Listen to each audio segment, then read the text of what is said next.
Hey, we are back with a brand new movie on what if Naruto was remove reward from Tsunade, Kurenai and full night and day harem movie. But before we start, be sure to subscribe to our channel and like this video. Now let's begin the story. We need him. It was like that, plain and simple. They needed his help, something that no one would have expected. Well, except for Senju Tsunade. She always knew the village would need him no matter how much they hated him. I'm sorry Tsunade-sama, but you've seen the reports. He hasn't been seen for 4 years. It like he vanished off the earth. Her apprentice and assistant Kato Shizune said with sadness clear in her voice. The pig in her arm, Tun, oinked sadly at her master's and caretaker's distress. Is it wise, Shizune? Tsunade had her head in her hands as she sighed sadly and tiredly. It is wise to keep believing he'll come back.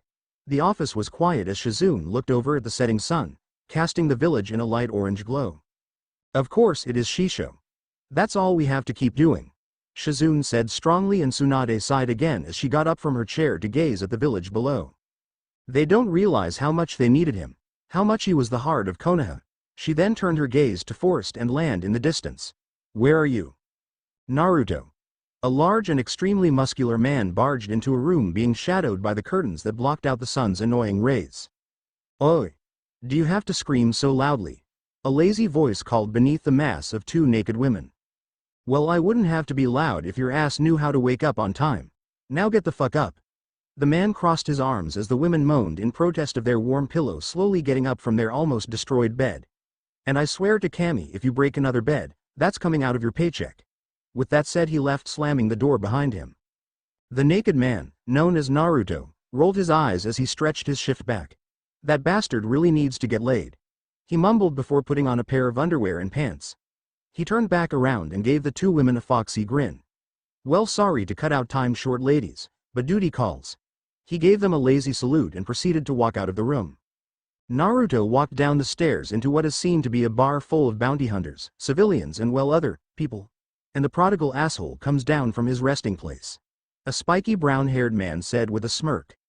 Naruto just scoffed and sat down at a table and kicked his feet up. You're all heart, Tushin. You might want to put all that effort you used to insult me into your fighting style. The surrounding men chuckled and ooh-head as Tushin growled. You want to say that to my face, brat? Tushin quickly got up in his seat and fingered the katana on his hip.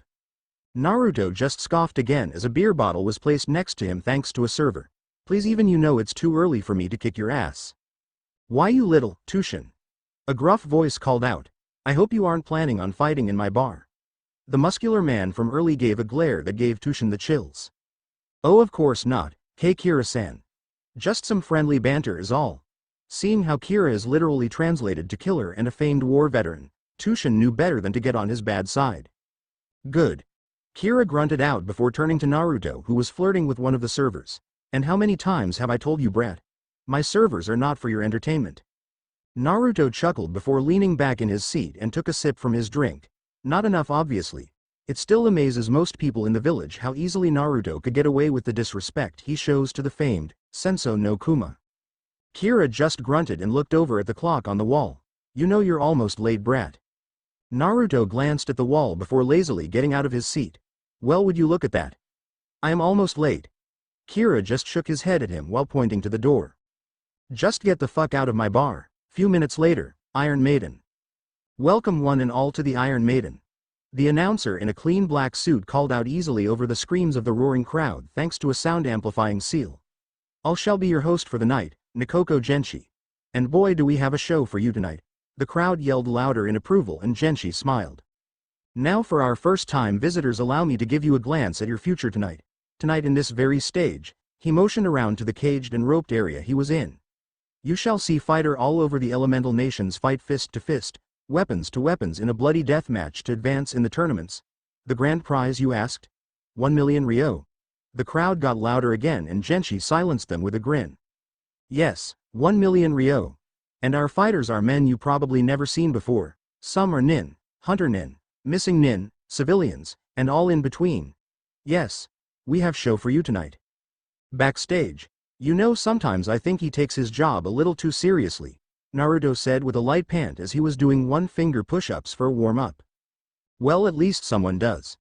Kira grunted out with a cigar lit fresh in his mouth. He leaned against the wall as he heard the crowd getting overly excited at the announcer. The large bear of man blew a smoke ring out as Naruto visibly grimaced. "You do know that I have heightened senses, right?" he said as he stood back on his feet and wiped his face with a towel. Kira just smirked and blew out another ring of smoke. "Ain't it a bitch?" "Asshole," Naruto said and ducked under a punch from the war bear. "So who's the unlucky bastard that's facing me tonight?" He grinned out and Kira sighed. "Cocky little shit." He cleared his throat and took a glance at the lineup before chuckling. Well, I'll be damned. It seems like you got Nakate Tushin for the first round." The crowd got quiet before erupting into cheers. "And it seems like Jin and Kinto's battle is done." Naruto yawned lazily before sitting down in a chair. "Well, wake me up when it's my turn." "You lazy bastard." In the crowd, Daisuke was a normal average-looking civilian man with long jet black hair that was tied into a ponytail. Currently he was looking around with a bored expression on his face as the fights continued on and on. "Where is that bastard?" His eyes then landed on a particular noble who was laughing down at the fight below him. "There you are." Slowly making his way over, he was blocked by the noble's samurai guard. "Now is this how you treat your friends, Councilman Rinshi? And here I thought the fighters down there were savages." Rinshi looked over to see his friend Daisuke before grinning and motioning away his guard. "Daisuke-san. So funny seeing you here. Come sit." Rinshi shooed away one of the women he hired to enter and motioned his friend to sit next to him. "Aw, thank you, Councilman, and the same could be said to you. I didn't think you would enjoy entertainment like this." Daisuke poured himself a thing of sake as Rinshi laughed. "Well, it's not every day that you see savages tear each other apart for a sliver of money.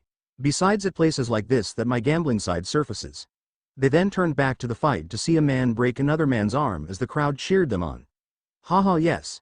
It seems I've win this bet, Hamaru-san." Rinshi grinned to another noble who looked down at the fight in disappointment.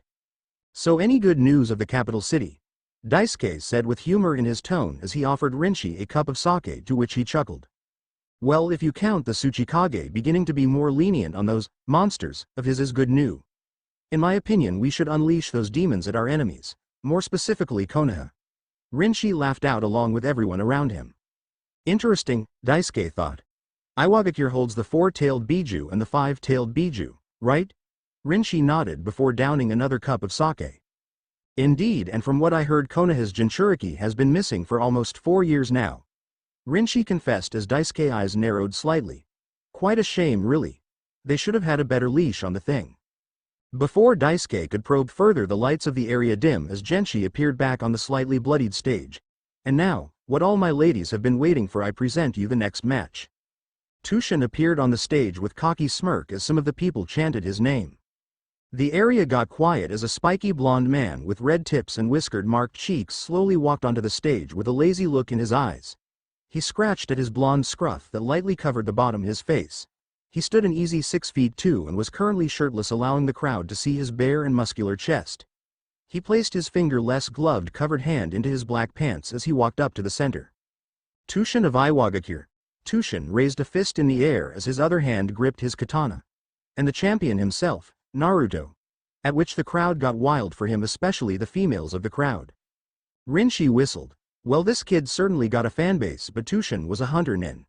There's no way this brat could win against a true Iwagakure shinobi. 500 on Tushin.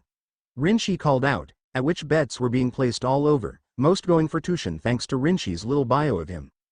Daisuke narrowed his eyes at Naruto before it widened. Will I be damned straight to hell?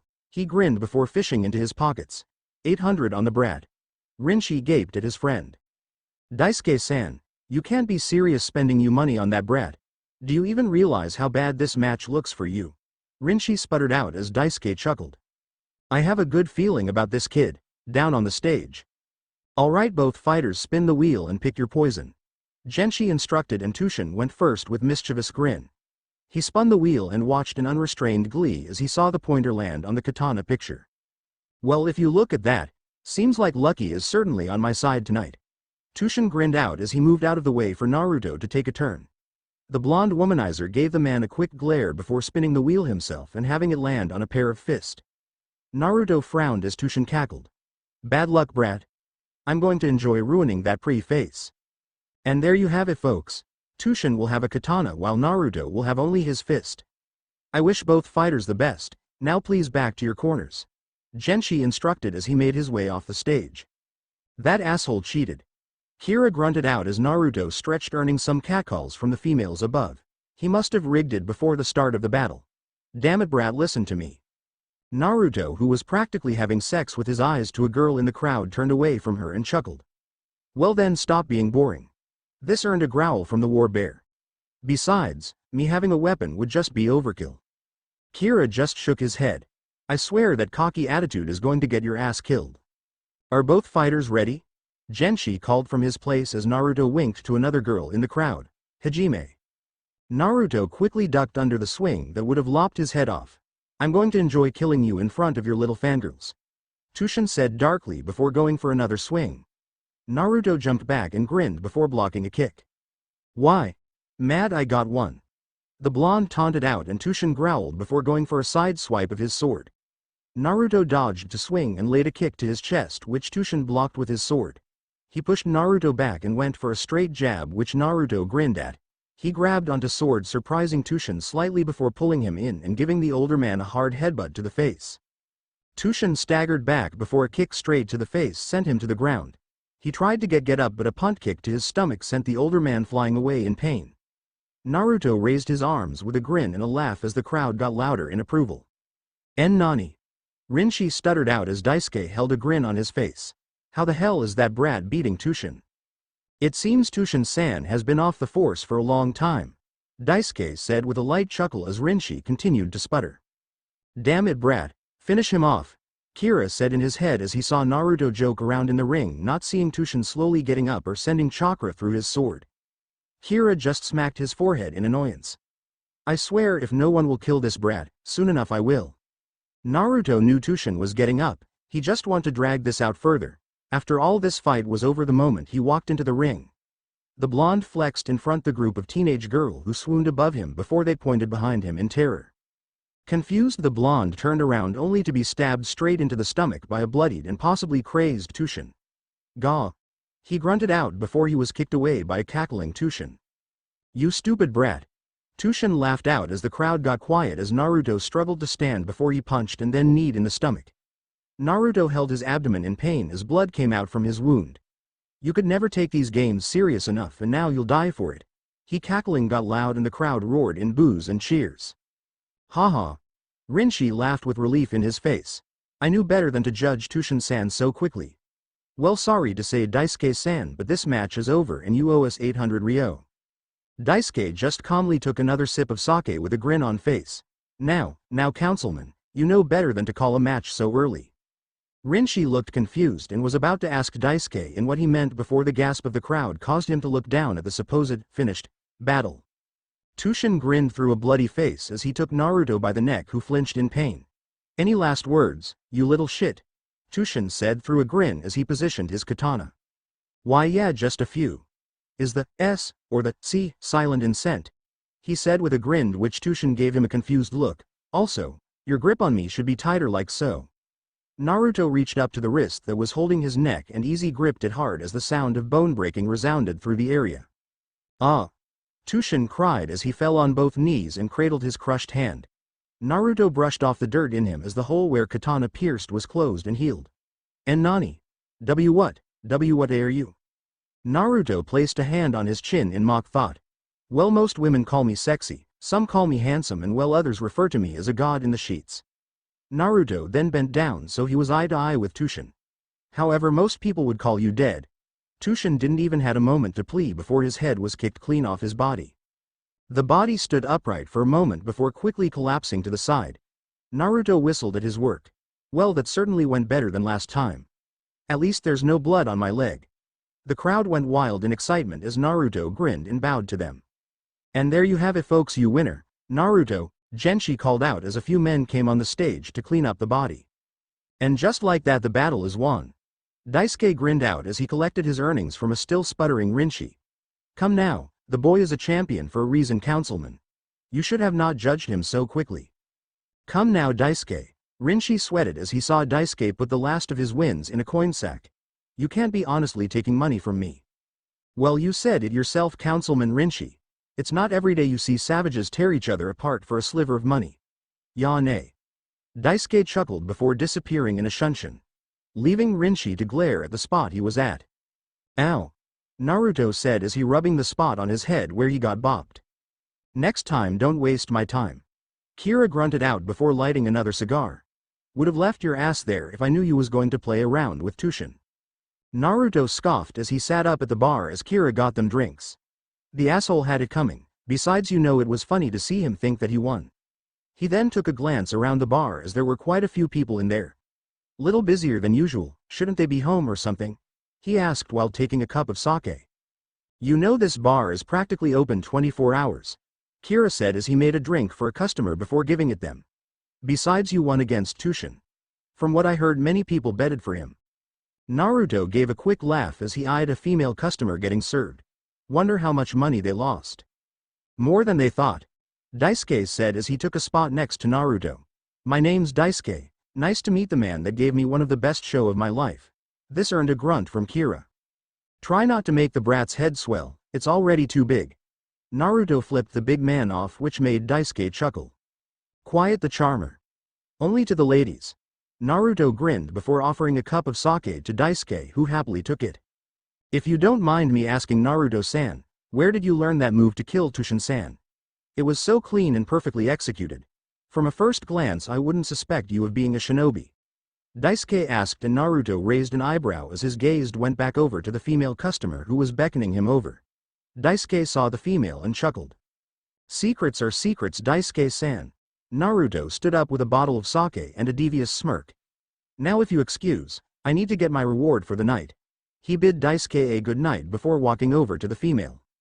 In an alley. Anything to report? It seems Iwagakure is giving their Jinchurikis more freedom, but members of the War Council are persuading the Tsuchikage to use them against their enemies, more especially Konoha. Shit. That is not something we need right now. There's more too. Apparently they know that Konoha's Jinchurikis is gone. Damn it. Is there other bad news you got to tell me? It's definitely not bad news. I have found Naruto Uzumaki. Couple of days later in Konoha, and there's your mission objective. Tsunade said as she gave them all a serious but hopeful look.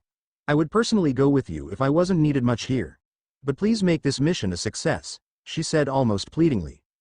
Kurenai Yuhi nodded. Of course Hokage-sama. We won't fail you. She looked over her team which composed of her friend Enko Mitarashi due to the fact that Kiba caught the flu, Hinata Hyuga, and Sakura Haruno. She right Shisho. We'll bring that big dummy home. Sakura said with a smile as she punched her hand. Besides, how hard is it going to be to convince him to come back? All we really have to do is promise him to be Hokage, she said with a hint of sarcasm. Hinata frowned a bit and ducked her head. Anyo, Sakura-chan, how do we know he's still the same Naruto-kun? Sakura placed her hands on her hip. Please, like that buffoon changed his mind on a goal that he had since he first started the academy. Anko grinned as she chewed on the dango stick that was in her mouth. The Gaki was a little cutie when he was young. He's sure to grow up into a fine young man. Right, Nai-chan? She elbowed her best friend who gave her an annoyed look. Really, Anko? She deadpanned as she saw Hinata's face heat up several shades of red. Sakura visibly blanched. Naruto cute. Never. Shaw. Sasuke-kun is 10 times hotter than Naruto baka. Inner Sakura said with a fist bump.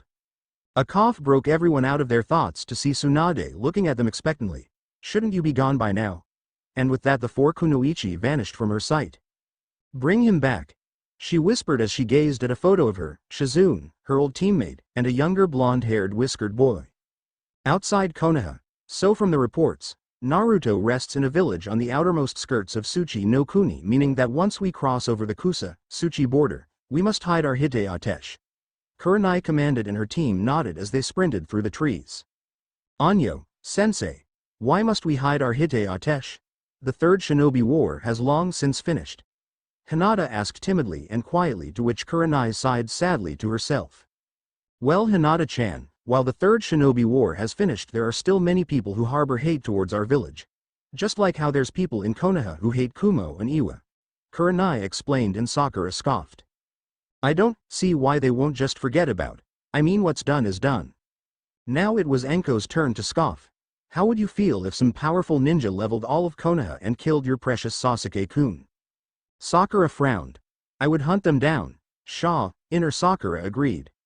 You're no different than any of the Iwa nins who still hate us, Enko explained, and Sakura couldn't think of a comeback. Hinata looked up into the clear sky as her mind drifted off to one man. I'm coming, Naruto-kun. I'm coming. She screamed as another orgasm came through her, leaving her an almost tired mess under him. Naruto kept picking up the pace as his grunts were overshadowed the sound of their skin slapping together. Don't get tired yet, he said through gritted teeth as he felt his end coming near. He pressed her back into his chest as he rammed up in her. She turned her head to give the blonde a sloppy kiss as he fondled her breasts. Almost there. He's sure he fucked her stupid because right now, she was making incoherent sounds coming from her mouth. He felt the familiar sensation of released and pumped into her harder, shaking the bed hard enough to have it banging against the wall. Almost there. He released his warm seed in her, causing her already dulled eyes to roll to the back of her head as she went limp in his arms. Settling them down and panting, Naruto grinned as he felt himself get hard due to his amazing stamina. The woman took a tired glance down before throwing an arm over her eyes. Is there an end? She asked, and he chuckled. I guess I'm not doing my job good enough. He grinned and moved in to kiss her when the door slammed open to reveal and pissed Kira. How many times have I told you to stay away from my employees, especially my daughter? He yelled out as he cracked his knuckles. Naruto paled and chuckled uneasily. Kira, buddy, pal, old friend. Nice morning, right? Oh shit. Naruto dodged a kunai and saw a murderous glint in his eyes. Beep. Beep. The blonde said before he vanished. Come back here, you horny bastard. A few days later. Team Kurenai couldn't help but sigh in relief as they finally made to Tetsushi village. After getting a hotel room from a man who couldn't keep eyes to himself, the four women discussed their plans in their room. Since it's nighttime and the men of this village seem to be very touchy-feeling, we'll cut the search shorter than usual. Try to avoid asking his name directly. The last thing we need is for someone to get curious of our mission. Anko, you and Sakura explore the southern district. I'm sure that's where you're gonna find a lot of bars, great to get information from. Anko grinned before fist bumping and throwing an arm over Sakura's shoulders.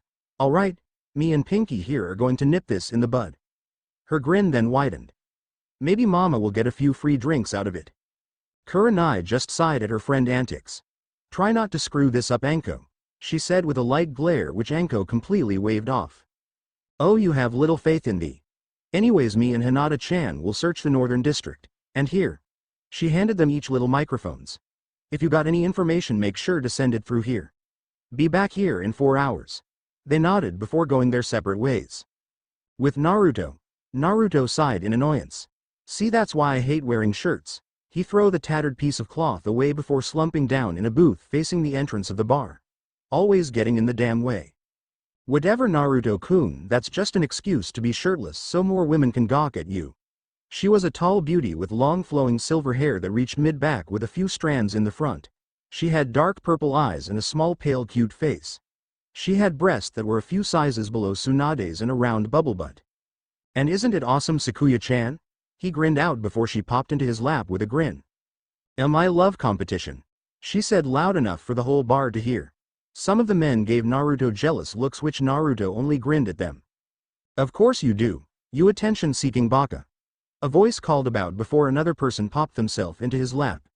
She was a light bronze beauty with short cyan hair that stopped at her chin. Her dark amber eyes glared at Sakuya, who just glared back. Naruto just coughed lightly with a smirk. Well, hello to you too, Rana-chan. Rana broke her staring match to cuddle with Naruto's cheek, earning a warning growl from the other female. Haven't seen you in a while, he said with a chuckle. Rana stopped cuddling to pout her lips. Well, Tsunade still doesn't like you, so he made me travel with him to Yugakure. He especially did it so that I couldn't watch you fight.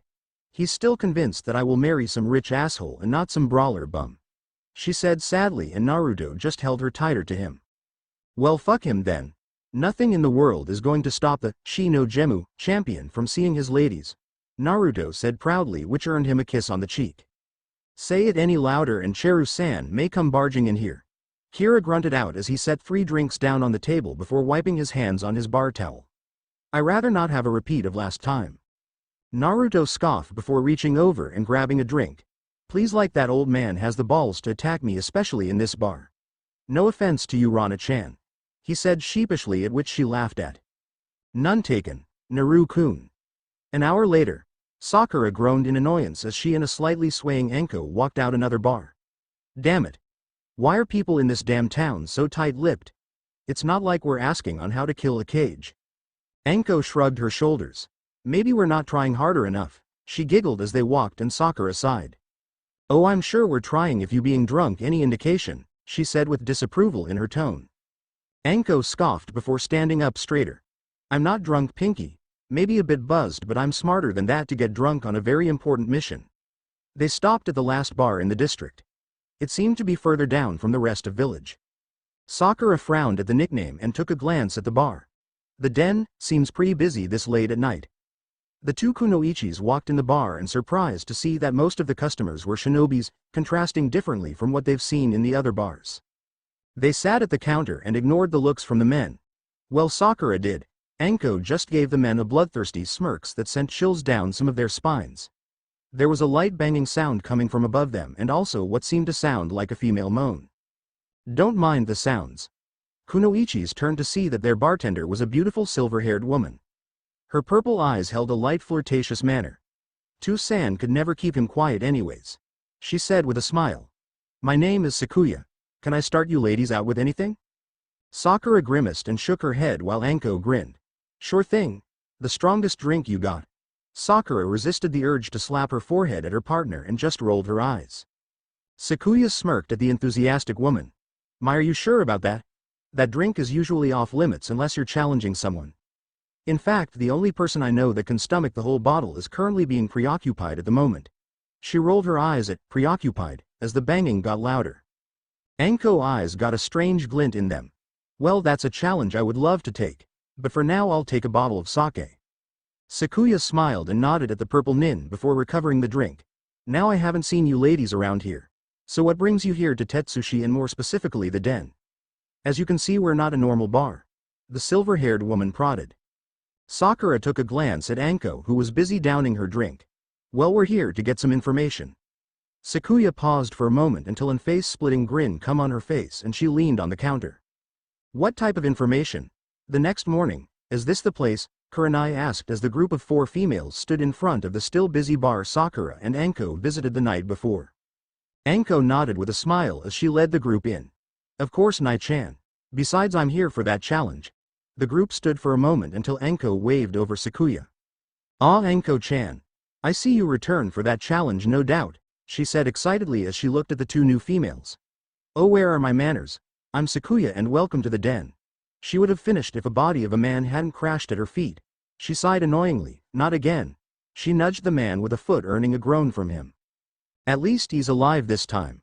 The 4 kunoichi jumped at the deep voice and turned around to see the biggest and most muscular man they have ever seen. His graying brown hair was tied into a short ponytail and his lone steel gray eyes seemed to be in a permanent glare. He had a scar that ran down from his closed right eye, across his face and stopped at the side of his lips. Anko and Kurenai immediately recognized him as Kanado Kira, also known as the War Bear of Tsuchi. Sakuya, not fazed by his appearance, looked down at the unconscious man. So what happened? Kira grunted out what seemed to be a chuckle before easily picking the man up and tossing him outside the bar. He saw the brat with Rana-san before deciding to pull a move and touch her ass. The men around them shook their heads and whistled. I'm sure he was new to the village. He grunted out with a shrug before looking down at the 4 kunoichis. This doesn't happen much, but Sakuya, why are they not being tended to? The purple-eyed beauty smirked before pointing at Anko. This brave soul wants to challenge the stud to a drinking contest. With the drink you got from that country you visited out of the elemental nations. Kira snorted and peered down at the kunoichi in question. I don't think you know what you're getting into. Anko just gave the man a smirk and pointed at herself. And you don't know who you're talking to, she said arrogantly, which caused Kurenai and Sakura to shake their head and Sakuya to giggle. Hinata took a nervous glance around the bar and tilted her head curiously as she saw that one part of the bar was covered with men cheering someone on. Kira gave an amused grunt. Well, if you think you're up to the challenge, I'll get it prepared for you. Sakuya. The woman nodded and went over to the crowd of cheering men. Kira then jabbed a thumb at a table. Have a seat there. Anko took seat while Kurenai just sighed disappointingly at her. Anko, we don't have time for drinking games.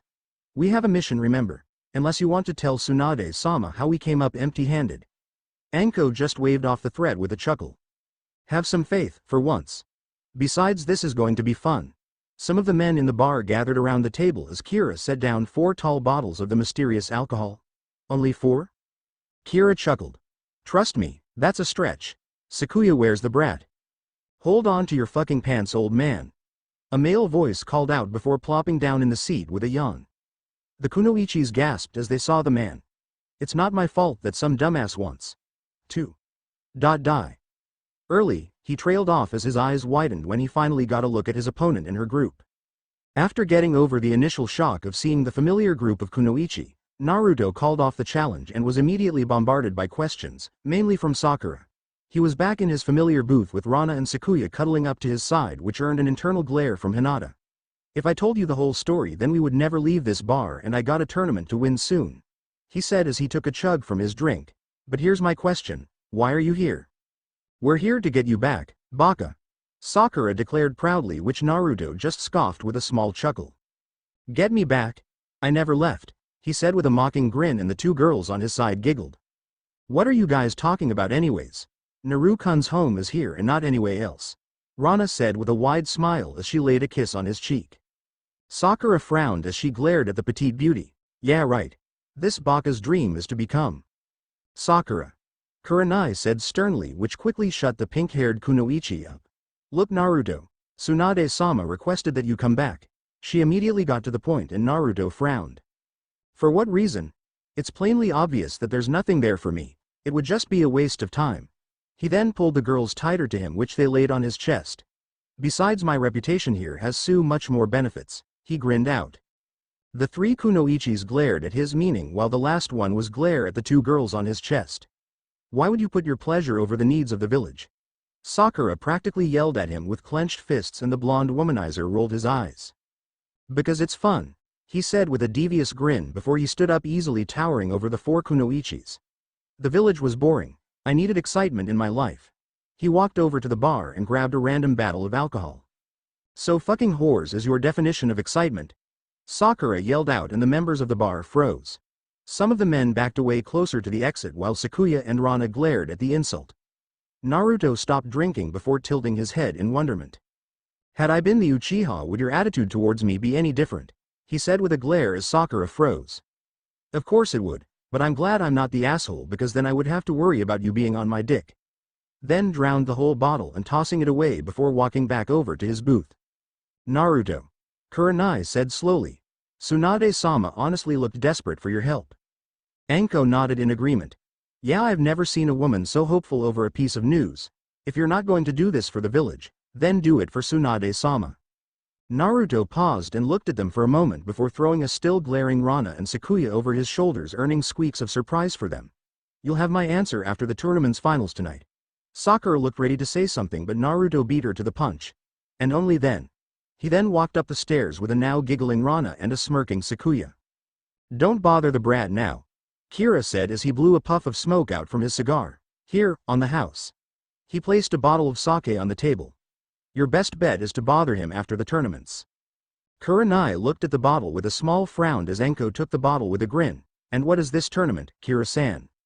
Later that night. Iron Maiden, a man screamed as his head was crushed between the big paws of a huge hairy man. The lifeless body fell back with a thud as the now bloody man-beast raised his fist in victory. Winner, Yosun Ofyugakure, Genshi called out from his place. This is awesome, Anko said with stars in her eyes as Kira chuckled at her. Indeed, the games, while brutal, is incredibly fun to watch, Sakuya said with a grin. But when my stud gets up there, it's all over, she said with her own stars in her eyes. So what's the objective? Kurenai asked. Just to kill each other. Kira nodded with a grin. You think it would be that easy, but these men would literally do anything to win. And the prize is 1 million ryo, Rana said with a smile. Naru-kun has won the past 2 games and he'll do it tonight. Sakura just frowned. To think that people would watch others get killed for money is sicking. Well, news flash princess, it's a dog-eat-dog world out here, Sakuya said with an eye roll as the crowd began to get quiet. Finally, the stud is about to come on. In the ring. Are you serious? Genshi quietly yelled at the messenger. The crowd is literally going to have my balls for this. The messenger just shrugged and ran off the stage. Genshi cursed to himself before clearing his throat. Well, ladies and gentlemen, it seems the games have changed. The crowd started to boo and Genshi felt himself getting sweaty. Ah yes. Due to the death of Benzi a couple of minutes ago, we shall proceed to championship match. Well, that's new. Kira grunted before making eye contact with Naruto, who did a head jab at the big man beast. Do you know what happened to San? Sakuya asked, and the war bear nodded with a grunt as he lit another cigar. Well, it seems like Yosen-san lacks any patience. Kurenai raised an eyebrow in confusion as she understood the meaning. So he killed Naruto's opponent? Shouldn't he get disqualified? Kira just smirked as he blew out another smoke ring. Then there wouldn't be a match, and trust me, that's all the villagers live off on. This whole place would be chaotic if they would call the match off, and besides, he turned his attention to the blonde that was now being introduced. We don't believe in disqualification. The ring. Now pick your poison, Genshi proclaimed as he motioned the wheel. Naruto went first and waited in bated breath as the wheel stopped on a pair of knuckles. The blonde champion grinned and watched as Yosen moved the wheel to a warhammer. The crowd booed at the blatant cheating as Yosen cackled manically. Well, there you have it, folks. Naruto shall be using a pair of knuckles while Yosen will have a warhammer. I wish each of you of luck. Now please back to your corners. Genshi gave Naruto an apologizing look and then ran off the stage. Naruto walked back to his corner as Kira handed him a box with a frown on his face. Yosen is giving the producers a headache. Be careful, brat. I don't want to clean your remains off the stage. Listen to Tsunade. Naruto-kun. I want you to come home with us safety. Sakuya pleaded and Rana nodded next to her. The blonde just gave then a chuckle. You guys shouldn't worry, besides this is going to be fun. He then opened the box and pulled out a pair of pitch black ebony carved knuckles. He whistled and grinned at Kira. Do I even want to know? Kira grunted. Had a good gut feeling is all. If both fighters are ready. Naruto slipped on his knuckles and gave the group a wink before walking to the center. Yosen swung his hammer multiple times with a crazed grin on his face. Hi, Jame. Rahh, Yosen yelled out as he quickly appeared with a downward swing. Naruto quickly rolled to the side and sent a punch out to the man-beast's face. Yosen grinned as he dropped his hammer and quickly grabbed a surprised Naruto in a bear hug. Yosen is going to crush puny man, he bellowed out. He then started strengthening his grip on the blonde, who cursed as he felt his bones giving way. Give off me. An invisible force pushed Yosen away, causing Naruto to fall on the floor with a thud. All right, not letting that happen again. The blonde told himself as he slowly got back to his feet, only to jump back from an axe handle. Yosen yelled as he went for another swing and then another and then another. Naruto let out an annoyed sigh and he dodged each attack. This guy is not letting me get on the offense. He jumped over a strike and landed a kick to the large man's face. Yosen staggered back and Naruto took this time to jump on the large man's shoulders and land an elbow on top of the man's head. Yosen roared in pain and grabbed Naruto, slamming him into the ground. Ow! Naruto groaned before that became a yelp of pain as Yosen jumped on his legs. Fuck! The shirtless blonde couldn't feel his legs and rolled to the side to avoid another stomp. Yosen laughed in triumph. Yosen crushed puny man's leg and now Yosen will tear puny man apart. In Naruto's corner. Well, that's not good. Kira frowned before he stopped the kunoichis from intervening, especially the quiet purple-haired one. Oh no, you don't. What the hell? Let us go help him before he get his ass killed. Sakura as she prepared to punch the living daylights out of the large muscular man. We can't watch him die. Kira didn't move from his spot or was fazed by the killer intent the Konoha nins were directing at him. There are to be no outside help. Those are the rules. Anko rolled her eyes. You said it yourself. Yosen cheated twice. If he could do it, then we could easily do it as well. Kira grunted before spitting out his useless cigar. Well, you're right, little lady, but here's 2 reasons why I won't you through. 1. That brat is lots stronger than you think and what he puts on. He just likes to play with his opponents. And 2, if you interfere, the brat will take that as a blow to his pride. Trust me, he takes that to heart. Tsunade is right, Sakuya said as she watched Naruto quickly crawl back from a strike of Yosen's hammer. The reason that me and Ranabaka are not so worried is because we trust our stud. If you were his friends, then I believe you would trust him too. Woo Naru-kun. Rana cheered out. Hurry up and kick his ass so that you can take my ass tonight, she shouted shamelessly. In the ring, Naruto gritted his teeth as he held the large foot of Yosen from crushing him. Haha, die weak man. The large man cackled out as he added more weight to his foot. Naruto stopped struggling as the words of Rana reached his ears. And there you have it, he grinned as held a pointer finger out to Yosen. How do you feel about fire? a tiny fireball appeared in front of his finger before it flew and exploded in Yosun's face. Yosun stumbled backwards as he held his face and roared in pain. Naruto smiled as he slowly but shakingly stood on his feet and thanks his impressive healing factor. The crowds gasped and then broke out in cheers as their champion grinned at them. The blonde then turned and winked at his girls in his corner. He heard a growl and turned back to Yosun only to be tackled away. Naruto landed on his feet and wiped the blood that escaped his face. "Alright, big guy." Yosun growled as his half-blackened face gave the grinning blonde a glare. "I think I know how to take you down." He took a glance around the ring as his eyes landed on his knuckles. Only problem was that they were all the way in Yosun's corner of the ring. Yosun roared in anger as he charged at Naruto, warhammer in hand. The blonde rolled under the swing and punched the earth below him. Yosun was launched back by a sprouting piece of rock. Naruto took this time to quickly ran over to his knuckles, slipping them on. He ducked under the thrown warhammer. "Alright, time to end this." Flames surrounded the knuckles and Naruto charged at the large man. He ducked under a sloppy fist and sent a fiery uppercut to the man-beast's face. He then sent a hard jab into his stomach, causing Yosun to bend over, allowing Naruto hit head with a left hook that knocked some of his teeth out. Seeing how Yosun was not down yet, the blonde womanizer sent a fiery kick to his chin that sent the man back with loud thud. The crowd went wild with cheers as Naruto stood over Yosun in victory. His fiery fists were in the air as he grinned. In Naruto's corner, "Woo, that's my stud," Rana and Sakuya called out with twin grins on their faces. The two girls were obviously thinking about rewarding their champion if the twin blushes were any indication. Sakuya actually giggled perversely. The kunoichis looked on with relieved looks. "It finally over," Kurenai said with a sigh. Boy, if Tsunade were to find out that Naruto got himself killed, there would no telling what the blonde Hokage would have done. Kurenai internally shuddered at the thought. "So why hasn't the announcer called for the match?" Hinata asked timidly as she just wanted to hurry up and get to Konoha. Kira grunted out what sounded like a chuckle. "That's because the match is not over." In the ring, Naruto rubbed his scruff in thought as the crowd chanted his name. "Got any ideas on how to finish you?" He jumped off Yosun's stomach and made his way around to his large and burnt head. He nudged the head with his foot which earned a groan from him. "Great idea," the blonde said jokingly before he walked over to Yosun's corner and grabbed the warhammer. The blonde easily lifted it up on his shoulders and whistled his way to Yosun. Standing in front of his head, the blonde placed the warhammer in both of his hands. "Now don't take this the wrong way, but your face definitely needs a makeover. Tell Tushin that he's a bitch." Naruto then slammed the large hammer on Yosun's face, causing pieces of human flesh and blood to spew everywhere. The crowd cheered wildly as the headless body twitched for a second before becoming still for good. Naruto looked down at his body with a grimace. "Damn it, I like these pair of pants." He dropped the hammer with clang next the crushed face of Yosun. "Ladies and gentlemen, the winner and still champion, Naruto."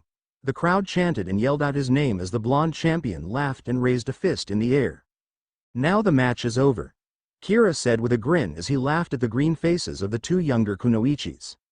Later that night, the den, "I'm the mighty Yosun, no one can defeat me." The men around laughed with drink in their hands as they watched an reenactment by two extremely drunken men. "I will defeat you, Yosun-san, for I'm the womanizer of the South, the great Naruto." The men laughed again as one of the more drunken men went for a fake punch. The Yosun actor fell down with a laugh.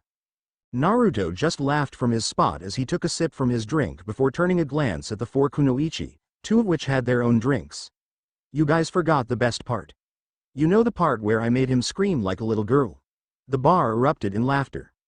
"I'll have to say, Naruto, that was a brutal but impressive fight," Kurenai said while Anko grinned. What Nai-chan means to say was that the fight was fucking awesome, the snake mistress said, which earned a grin from the blonde. "Those attacks with the fire was amazing." "What was that anyways?" Sakura asked as Naruto opened a new bottle. "Secrets are secrets for a reason, but I guess you'll have to learn about it when I go back to Konoha," the blonde said with a widening grin as the words he said finally registered in their minds. "Yeah, I know what I just said, but there is a condition." Kurenai frowned. "A condition, and what would that be?" "I'll go by myself." A week later, Tsunade sighed in exhaustion for what seemed to be the 10th time today. Damn paperwork. Her eyes quickly took a glance at the picture she had on her desk.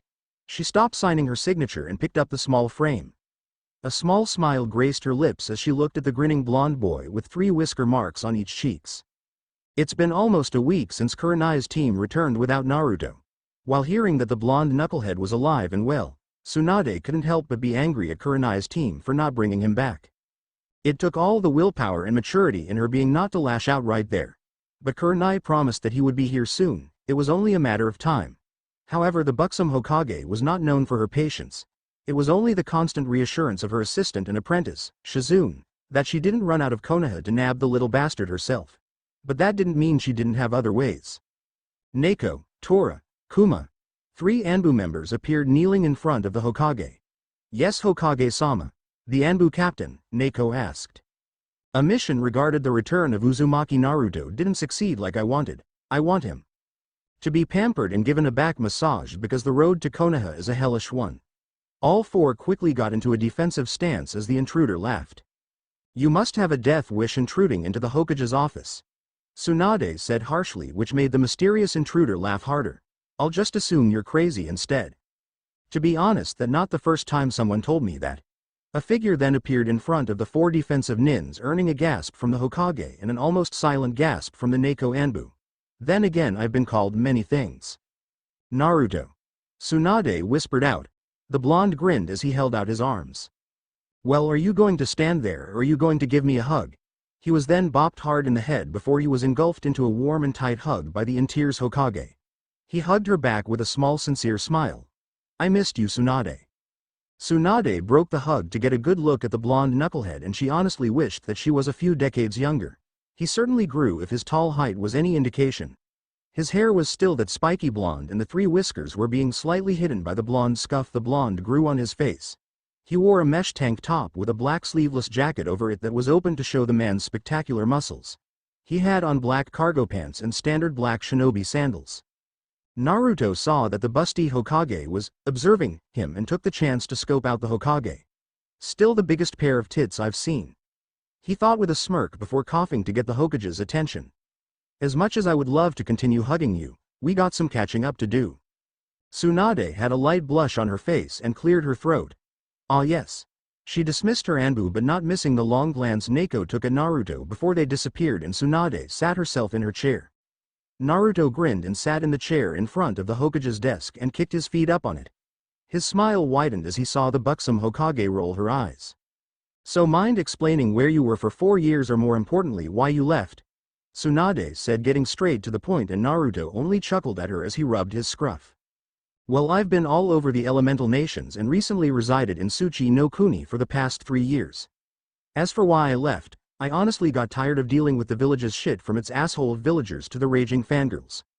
I wanted excitement in my life, something that made me feel alive." Tsunade rose an eyebrow in confusion. "But why Tsuchi of all places?" But then it dawned on her, it made it easier for you to hide, didn't it? "Bingo." Naruto laughed out. "Besides, have you ever heard of the Shi no Gemu?" Tsunade held a surprised look. "Yeah, brutal games for money that only savages would participate in." "Well, I would necessarily call myself a savage, even though I think about and do as fuck, drink, fight and repeat, but not in that order of course," he said with a wide grin.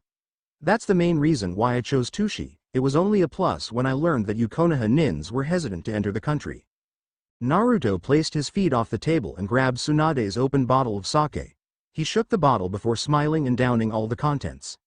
"Tushi also has stronger sake. Nice if you want to pass out." Tsunade smiled back. "Never took you for a drinker, brat." Naruto gave a small frown at the nickname and just chuckled. "Many women wouldn't think of me as a brat, Tsunade." He grinned with an almost hidden meaning. Tsunade had a pink tint on her face, earning a devious grin from the blonde womanizer. "Anyways, what's so bad about the village that you sent a search team out for me?" "Many reasons actually," she grumbled. "For one, the council was and still hounding my ass to declare you a missing nin. Of course, when I brought up the Uchiha brat, they just screamed how he was just kidnapped." She rubbed her forehead in annoyance. I swear that's the start of every meeting." Naruto just rolled his eyes and scoffed. "I could have guessed that. After all, when I was young, the council members had nothing better to do than ride my ass." Tsunade chuckled before getting serious again. "We've gotten reports of Iwa becoming allies with the Otokage." Naruto raised an eyebrow. "The hell is an Otokage?" "The leader of the Sound Village. You fought some of his nins for the retrieval of the Uchiha," Tsunade said as she reached under desk to pull out another bottle of sake. "So you're telling me that Iwa, who hates Konoha, joined forces with a village whose leader is on Konoha's most hated person list. Not only that, the Uchiha joined with the snake fucker who promised him the death of his batshit crazy brother as long as Sasuke does his bidding. Naruto closed his eyes and crossed his arms as he let out a sigh. Tsunade, this sounds like a pre-war strategy. The blonde Hokage nodded and took a swig from her bottle. And let's not get started on the Akatsuki. You see why we needed you back. Naruto chuckled before getting up from his seat. Well then, I guess exciting things are going to be happening soon. He made his way over to door before turning back around. Well, you can count me in. He went to open the door when Tsunade called out to him. Wait. He turned around to catch a hit and saw a small smile on Tsunade's face. Be at Training Ground 7 tomorrow for an evaluation and, welcome back Naruto. An hour later. Oh come the fuck on. The blonde womanizer muttered to himself as walked in search of a good enough bar to get wasted and hopefully get a good lay. He tried to go back to his old apartment only to find that it was destroyed and being remodeled. But of course it had to be where he lived. Now he was in search of a bar that A. didn't look like someone died inside or B. wasn't filled with pompous assholes. He stopped at what seemed to be a shinobi-only bar if the people wearing their hite inside were any indication. But should I? He asked himself before shrugging. Gotta get drunk somehow. He went inside and quickly made his way over to the counters. Whatcha want? The bartender gruffly asked as he cleaned a glass. He had an eye patch over his left eye and a thick beard. The man sort of reminded Naruto of Kira in some way. What's the strongest thing you got? The man paused and grumbled before searching under the counters and then pulled out a bottle of clear liquid with the initials, EG, on it. Naruto gave the man a look. You asked and I got it. Naruto shrugged and paid for the drink. The man grunted and walked away. Try not to kill you liver. He mumbled out before taking the order of another customer. Naruto opened the bottle and took a whiff, finding that it was odorless. The blonde grinned before taking a swig. The liquid burned almost like fire and Naruto cleared his throat as he looked at the bottle. Nice to see that the man wasn't an all-round asshole. The womanizer then looked around the bar for his next objective as his eyes laid on the body of a familiar kunoichi. Kurenai sighed in annoyance as she glared at another man that tried to catcall her. I swear, can't a woman get a moment of peace? She mumbled as she took a sip of her wine. In a world where everybody is either trying to kill you or fuck you, I think not. Kurenai turned her head to see a grinning Naruto who held a strange bottle in his hand. He jabbed his head at the seat in front of her. Mind if I take a seat? Kurenai shook her head and Naruto plopped down with a grin. So what doing here of all places? Kurenai just raised an eyebrow. I'm guessing the same thing you're doing Naruto, getting a few drinks. Naruto chuckled and took another swing of his drink. Kurenai watched him with a frown. I see that you've become almost too familiar with drinking. I hope your time in Tsuchi was well spent. Naruto paused his drinking as he gave the Crimson Beauty a look. Actually it was. I didn't fight all the time, only was the games came around and that's once every year. And probably compared to you, records Kurenai, that is not that much. And besides it's nice to be in a place where I'm not having to watch my back or given a glare every time I breathe. He said with annoyance clear in his voice. Kurenai then sagged her shoulders as she felt guilty and let out a sigh. I'm sorry Naruto. It's just from what I've gathered in Tetsuchi. You are nothing more than a womanizer who slept with any woman you could find and then fought like a savage. You asked people in the northern district, didn't you? More especially you asked the assholes and nobles? Kurenai nodded and Naruto shrugged his shoulders. Well, I certainly can't hate them for blaming me after all. Their wives always fantasize and talk about me. But contrary to popular belief, I don't sleep with every woman I see. I mean, I have a set of rules and standards to follow. Now this piqued Kurenai's interest. Rules and standards? Of course, for example, he took a sip of his drink. They have to have respect for their bodies and you'd be surprised with how many don't. Kurenai rolled her eyes as she took a sip of her wine. I may have an idea. Naruto then jabbed a finger in her direction. Women like yourself are my dream goal. Kurenai blushed at the honesty in his voice, something she doesn't get often with most men that try to get in pants. I mean, when I first took a glance at you I had to actually stop myself. How I managed to get Rana or Sakuya to be with me is still a wonder, but you are so out of my league. Don't get me wrong though, I will kill anyone who tries to hurt them. Fuck all the consequences. He swayed a bit before leaning his head on his hand. Kurenai was actually a little shocked at his confession. Rana and Sakuya. The only women I've slept with? No, but they're the only women I'll confine myself to. He blinked away the spots in his vision before looking at his drink and setting it on the table. But there's something weird about you. About me? She asked curiously and the tipsy blonde nodded. What about me? Well, your attitude for one screams hatred at perverts and men who only think with their dicks, and I totally get that. Some men are dicks. He then stopped swaying and gave the kunoichi a devious smirk. But ever since we met and even now I've smelled something familiar on you. Rana and Sakuya always have the scent, especially when we are getting ready to fuck. Kurenai gave him look before looking down at her empty glass. The blonde passed his drink to her, which she looked at him before pouring some of it in her glass. Thanks. And what's this smell? Pure arousal. The door slammed open as their tangled and drunken bodies came slipping in. Their mouths on each other as clothes were quickly being shed and thrown to some unknown places. He picked her up as her strong legs wrapped themselves around his waist, his lips quickly going to her neck. She tilted her head back on the wall. They suddenly were on. She moaned at the feel of his lips as her hands quickly went to his hair. He grinned against her neck as he heard her moan. He quickly separated them from the wall and threw her on the bed, earning a surprised squeal from her. She leaned up on her elbows and gave the man a sensual smirk as she ran her eyes all over his body. He chuckled and slowly unbuttoned his pants and slid down the zipper. He then walked over to her bed and crawled over her. Their eyes darkened with lust as their lips quickly reattached. Her hands rubbed his bare stomach before going inside his lower garments. He mashed their bodies together and slowly grinded into her warming heat. The next morning, Naruto slowly cracked open his eyes as he was getting hit by the sun's annoying rays. He slowly gazed around the room before hearing a soft moan on top of him. He looked down to see a mass of black hair on his chest and a familiar warm feeling down in his lower area. He would have rubbed his eyes if both weren't being preoccupied. One arm was trapped underneath the women while the other was holding the bottle of the strange alcohol from the night before. And that's when it hit him. He, Naruto Uzumaki, the champion of the Shi no Gemu, had fucked one of Konoha's and probably Hai no Kuni's most beautiful and unfuckable women. A shit-eating grin came to his face as he relaxed back into the pillow. He shook the bottle and chuckled as he heard the sound of liquid in the bottle. He took a careful swig as Kurenai started to stir. She seemed to pause before slowly look up to see a grinning Naruto. Slept well, he said with a grin. She glared harshly at the blonde, earning an eyebrow raise in confusion. What? Something on my face? Give me one good reason why I shouldn't place you in genjutsu where I'm cutting off you dick. She threatened with a low growl. The blonde shrugged as he took a sip from the bottle. Well, I could give you a couple. One is that genjustice, unless they're like super strong, mostly from a demon and a powerful nin, won't and will not affect me.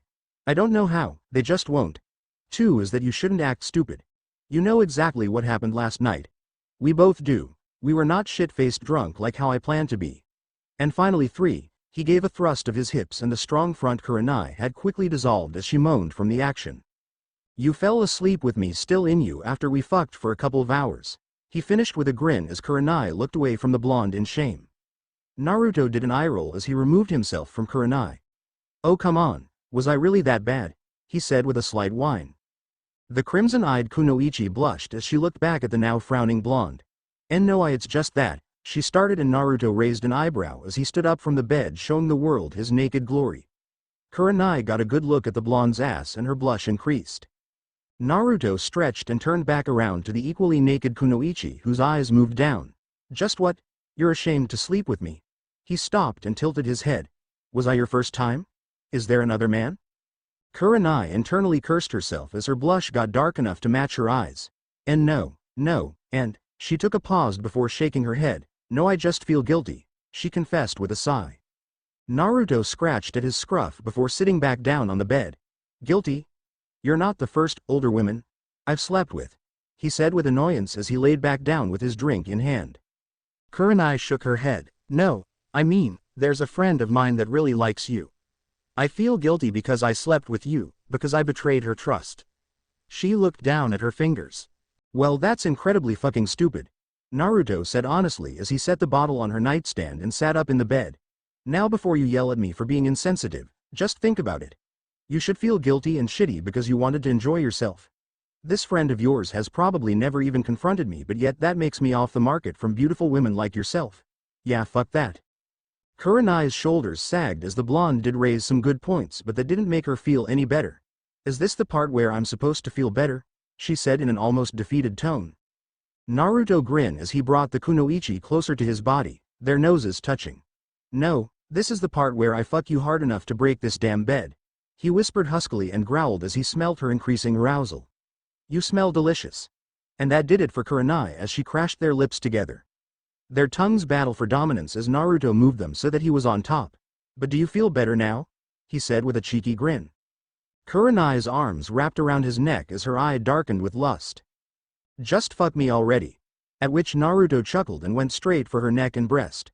One of hands slowly slid its way down to her dripping womanhood. She moaned loudly at the stimulation and decided to go on the offensive too. Naruto grinned as her hand wrapped around and pumped his growing erection. Her arousal was too much for the blonde as he growled lowly and grabbed both of her arms before placing them above her head. Using his free hand, he guided himself into her entrance, earning a whimper from the beauty under him. She wrapped her legs around him as he thrusted inside of her. Her whimpers turned to moans, which then turned into gasps as he worked his way inside of her. Naruto, on the other hand, was controlling himself not to explode like a virgin. While Rana was tighter and Sakuya was a lot more flexible, Kurenai seemed and felt like she was literally milking him. He gritted his teeth as he pumped harder and harder into her. He let go of her arms, allowing her rake at his back. One of his hands grabbed at her headboard as it banged against the wall and crushed part of it under his hand. He suddenly grinned as an idea popped into his head and he flipped them over so the Kurenai was on top. Have your wicked way with me. He chuckled out and Kurenai took no time to grind and ride him. Naruto placed one hand on her hip as the other reached for the drink on the nightstand. Unnoticed by the two lovers, an intruder walked inside Kurenai's house and was watching them in glee and lust. Well, Naruto did notice but was entirely too busy to bring himself and Kurenai to sweet release. He felt the familiar feeling of tightness in his lower area and pumped harder into Kurenai. Naruto Uzumaki never came first and he was damn sure going to keep that promise no matter how great Kurenai felt. He felt her tighten as she gasped and shivered in pleasure and slumped over a bit. Knowing that she just came, Naruto finally let the dam burst and unloaded himself inside with a grunt. Kurenai finally slumped over and fell on Naruto's chest, putting them in a familiar position. That, she said through gasps and pants, was hot. Kurenai quickly twirled her head to see the last person she ever wanted to see in this position. Naruto looked over lazily and chuckled. Sup, Anko? He said nonchalantly as Kurenai tried to hide in his chest. Nice morning we're having. Damn it, Nai-chan, if I knew you were going to fuck this blonde stud, I would have done it while we were in that damn village. Anko pouted as she crossed her arms. Kurenai just blushed harder and pushed more into his chest, earning a chuckle from the blonde.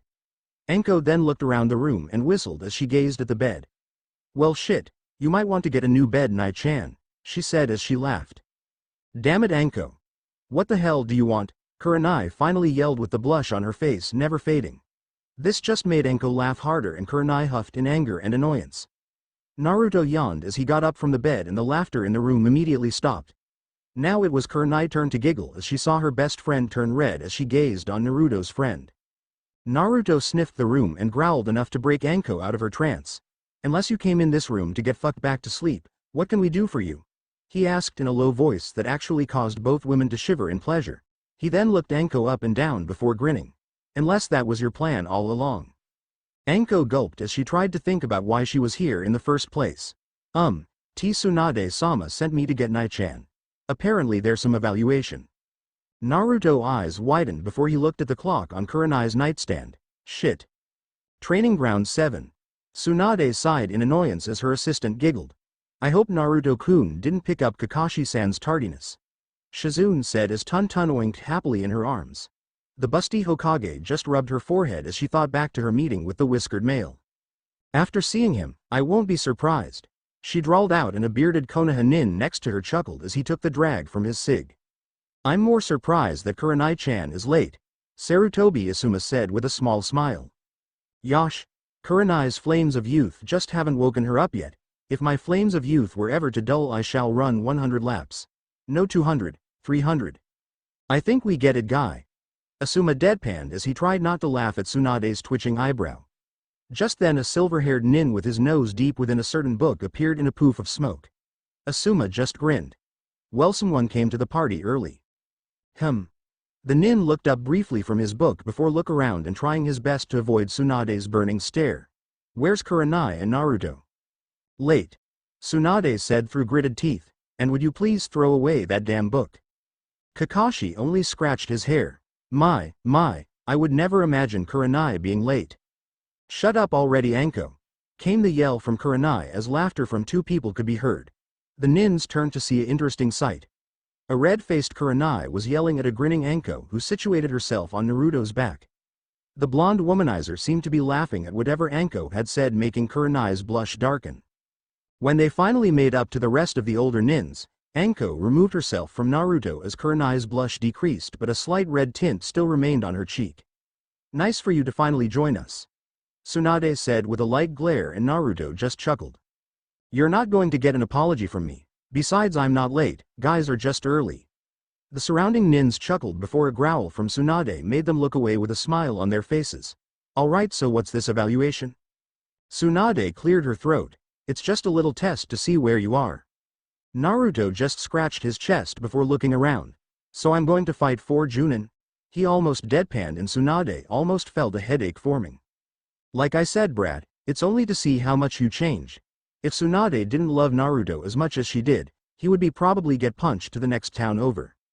"It's way too early for this bullshit," Naruto mumbled before giving Tsunade a pleading look. "Can't I just show you all the important shit and we can skip the rest of this bullshit?"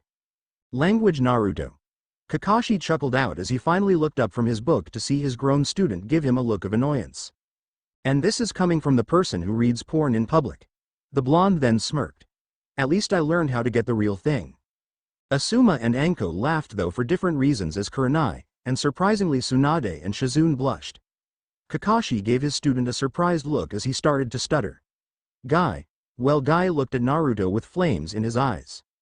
"Kakashi, your student has out-hip you." His flames of youth burns brightly. Guy all but yelled, which made Kakashi bow his head in defeat as a rain cloud appeared over his head. Naruto, satisfied with his response to his old sensei, looked back at Tsunade. "So what do you say? I'm sure you're dying to get back to work," he said with a grin. Tsunade thought about it for a moment. "Alright, fine, you can show me what you learned during your time away, but one condition."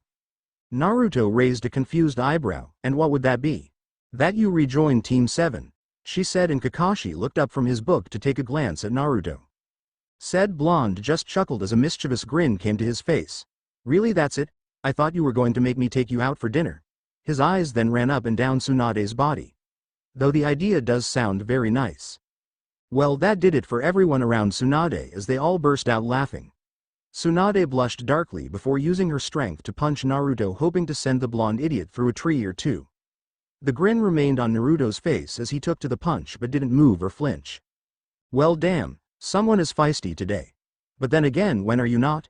he said calmly as Tsunade's fist remained on his cheek. Tsunade looked at him in surprise and shook, as did the rest of the Junins. "As much I love your hands on me, I think it's time for my evaluation," he said cheekily. "Whatever, you damn brat," Tsunade mumbled as she took her fist away from his cheek. "Just hurry up. Impatient are we?" Hearing her growl, the blonde womanizer put his hands up in mock surrender. Okay, I'm done for now." His hands then went back to his side as he got a little serious. Well, as serious as he could. "Alright, where to start?" he mumbled to himself before sighing in irritation. "Well, it's best to start from the beginning at least. After the oh-so-great battle with Mr. Kill Yourself, I had the unfortunate pleasure to meet the snake fucker." "Whoa, not yet," he said with a slight smirk as he saw Tsunade and Anko prepared to fire out questions. Anyways, it seemed to me that the failed retrieval team was too slow for the asshole, so he was prepared to meet them halfway. Well, most of them were dead, I believe, and our fight could be heard for miles.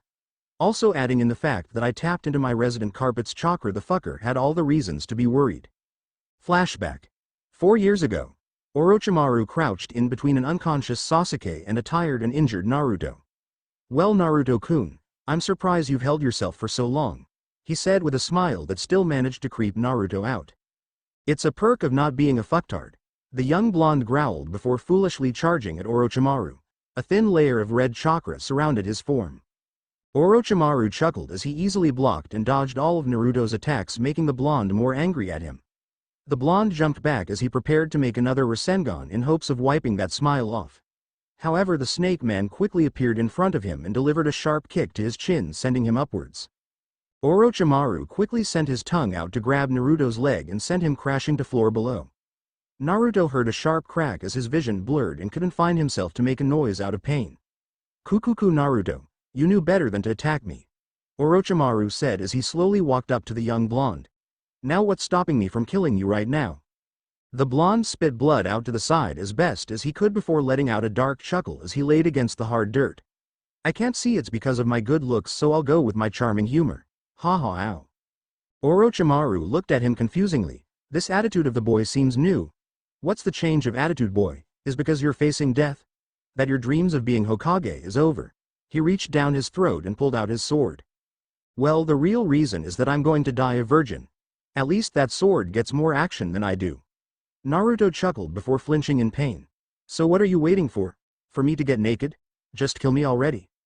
Orochimaru grinned before driving his sword down into Naruto's heart. Flashback ended. Or at least what should have been my heart. The blonde womanizer grinned out, enjoying the looks of confusion from the Junins and Hokage. I should have in all honesty died that day, but sir. Plushie in my tummy didn't feel like dying that day. Naruto, Tsunade slowly said as she got over her shock. What did the fox do? Flashback. 4 years ago. The large crimson fox growled angrily as water splashed all over Naruto's mindset. That damn human snake. I shall rip him apart before devouring that fucking head of his. It yelled and the area started to get darker. Naruto sat down and leaned against the bars with his eyes closed. I don't know why you're losing your shit. Death doesn't seem that bad. Besides, I should be the one angry if anything. I mean, you got to live for a long-ass time while I only had 14 years. He mumbled, which only seemed to get the fox angrier. You fucking idiot. I do not wish to die a part of you. I do not wish to die. Here, with each punctuation the fox let loose all of its power in a last-ditch effort, causing the room they were in to be flooding in red light. All right, princess. Naruto said mockingly as he stood up to see the red light was quickly being dwarfed by the darkness. He got up and looked at the seal that held the fox. If you wanted to get out that badly, all you had to do was say please. Flashback ended. Now everyone looked at Naruto in shock, confusion, and surprise, yet they couldn't seem to make one of the emotions stay on their faces. And Naruto, why you? Kakashi started. Let the Kyuubi no Kitsune, the damn thing that almost ruined your village, go. Yes, I was hoping you got the damn hint. He said nonchalantly as he scratched his scruff, wishing he had some alcohol or women, no both. Do you not realize what you done? Kakashi practically yelled, his book forgotten in his hands. His sensei and his wife didn't die sealing the Kyuubi away for some blonde punk to uncaringly let it free. Naruto just raised an eyebrow before grinning. Of course I do, because I can do this. He pointed at a harmless tree only for a stream of fire to be released on the tree. Within a few seconds the tree was left blackened and toppled over. Or this. He stomped his foot on the ground as a large piece of earth sprouted and flew at another tree. It crashed into the tree, leaving a nice size imprint on it. Or should I show you this? He clenched his fist as pure lightning surrounded it. He grinned before throwing the ball of lightning at the same tree, causing a mini explosion that left yet another tree blackened and burned. He readjusted his jacket and turned around to see the Junins almost have their jaws on the ground. The Kyuubi didn't leave without paying its rent. A few hours later, we now find our favorite blonde womanizer taking a stroll through Konoha's marketplace. Looking for some groceries, maybe go clothes shopping for a bit. Oh, who are we kidding? He was currently finding some chick to fuck and possibly crash at her house for the night until a suitable living arrangements were made. Well, I could always go back to Kurenai-chan. However, strange enough, the blonde didn't want to bother the crimson-eyed beauty, especially after his little show earlier. Naruto sighed to himself. It shouldn't be that difficult to find someone, especially with how some of the looks the women were giving him. Yet he couldn't find it in him to go to these women. He pinched his nose in frustration and slight pride. Kurenai had set a high standard and his body and mind were fighting to keep it. Damn body. Damn that sexy vixen. Naruto muttered, but was brought out of his thoughts by a body crashing into him. If it hadn't been thanks to his strength and durability, Naruto was sure they would have fallen backwards. He grabbed the feminine body to quickly stop them from falling and gazed into a pair of lavender orbs. Well, hello there, Hinata. He said with a mischievous grin. Eep. You HAT there, and Naruto-kun. Oh, he was going to have fun with her. Her face blushed a bright red and Naruto mildly wondered if her head was going to explode, yet that didn't stop the grin that remained on his face. Sorry, she whispered as she finally looked at their position. It's quite alright. I just hope that you're alright. My body. Has been known to be hard in some places. He said lowly and huskily before internally laughing at his innuendo. Naruto's comment made her, if it was even possible, blush harder before he let go of her but still remained flushed up against her. Damn, you certain went from cute to sexy in these past 4 years. What do you say we? His eyes traveled down before looking her in the eye. Catch up? That's when he smelled it. His eyes actually darkened in lust as he smelt Hinata's arousal and barely held in the sensual growl in his throat. As for poor Hinata, her gentle mind couldn't take Naruto's flirting or his muscular body pressed against her. So she fainted with Naruto quickly catching her. Well, this is certainly not the first time this happened, he chuckled.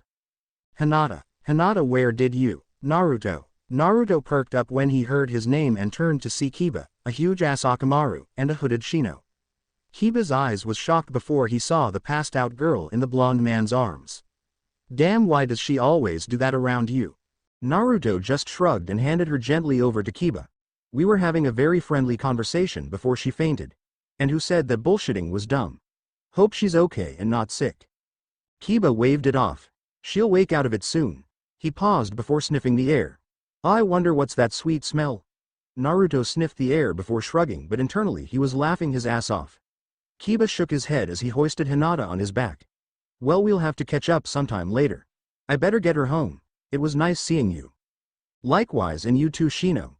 Naruto waved out to the hooded shinobi who nodded in his direction before following after his teammates. Naruto sniffed the air again before growling softly. Oh fuck it. He mumbled aggressively as he jumped on the rooftops and took off in one certain direction. Kurenai's apartment. Kurenai as her body laid flat on her bed as she held her face in her pillows in thought. After Naruto's evaluation, if you can call it one, the blonde ran off muttering something about needing a drink. However, she knew it meant he was just going to fuck some other woman. Kurenai groaned as she buried herself deeper in her pillows. That's the problem here. She didn't know why the thought of the blonde champion sleeping with another woman extremely bothered her. She shouldn't care, it wasn't none of her business, and Naruto was not her boyfriend or lover. They were two people who just happened to fuck each other. So there should be no strings attached, right? The thought bothered her so much that she actually had to call team training and bonding off under the lie that she wasn't feeling good. Which in reality she sort of didn't. She just loved how her team was so understanding and even offered ways to help her feel better, like how Hinata. Kurenai groaned, but this time it sounded heavily with guilt. Even though Naruto had a point that she shouldn't delay her own happiness, the crimson-eyed beauty still felt like she betrayed Hinata's trust by sleeping with her crush not once but twice. And to top it all off, she doesn't mind doing the deed a couple of more times. She had to give it to the blonde man. He knew how to make her feel alive with a couple of kisses. The memories of the late morning and last night came to her and she rubbed her thighs together as she bit her lower lip. She didn't know where the blonde learned how to do the things that he does, but damn is he real good at them. I hope you think about me, gorgeous. A husky voice growled out as he laid on top of her, mindful of his weight. Especially from what I smell. Why, you came back? Kurenai couldn't help but be surprised. She expected him to move on to another girl and act like what happened to them was a one-time thing.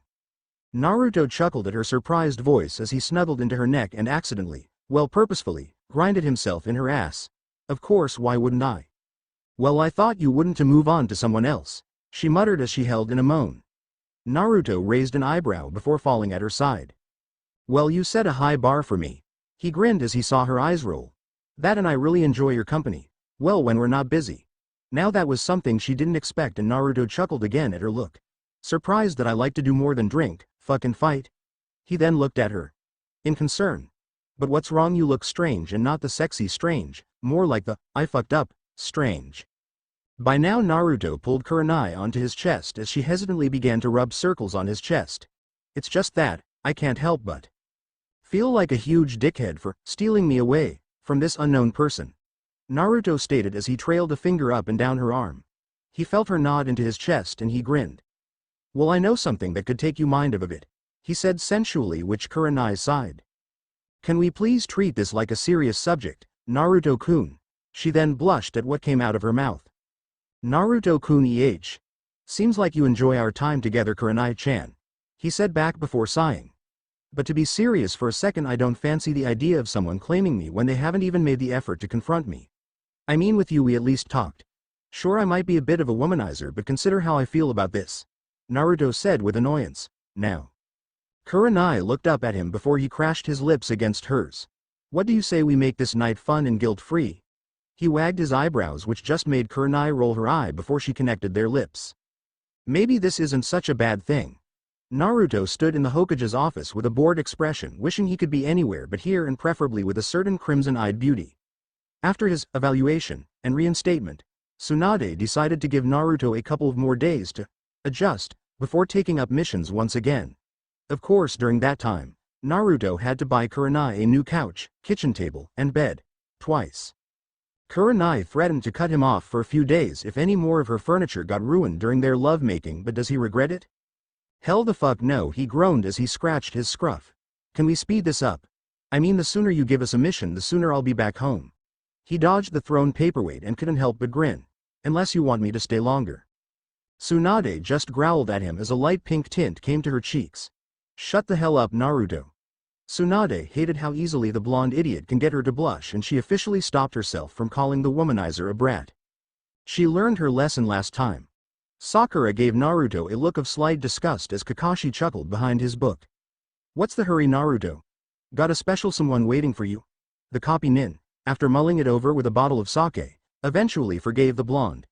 After all, if it hadn't been for him releasing the Kyuubi, Naruto wouldn't be here alive and making things enjoyable again. Actually, yes. And I would much rather be with her indulging myself than here listening to our hot Hokage read off missions.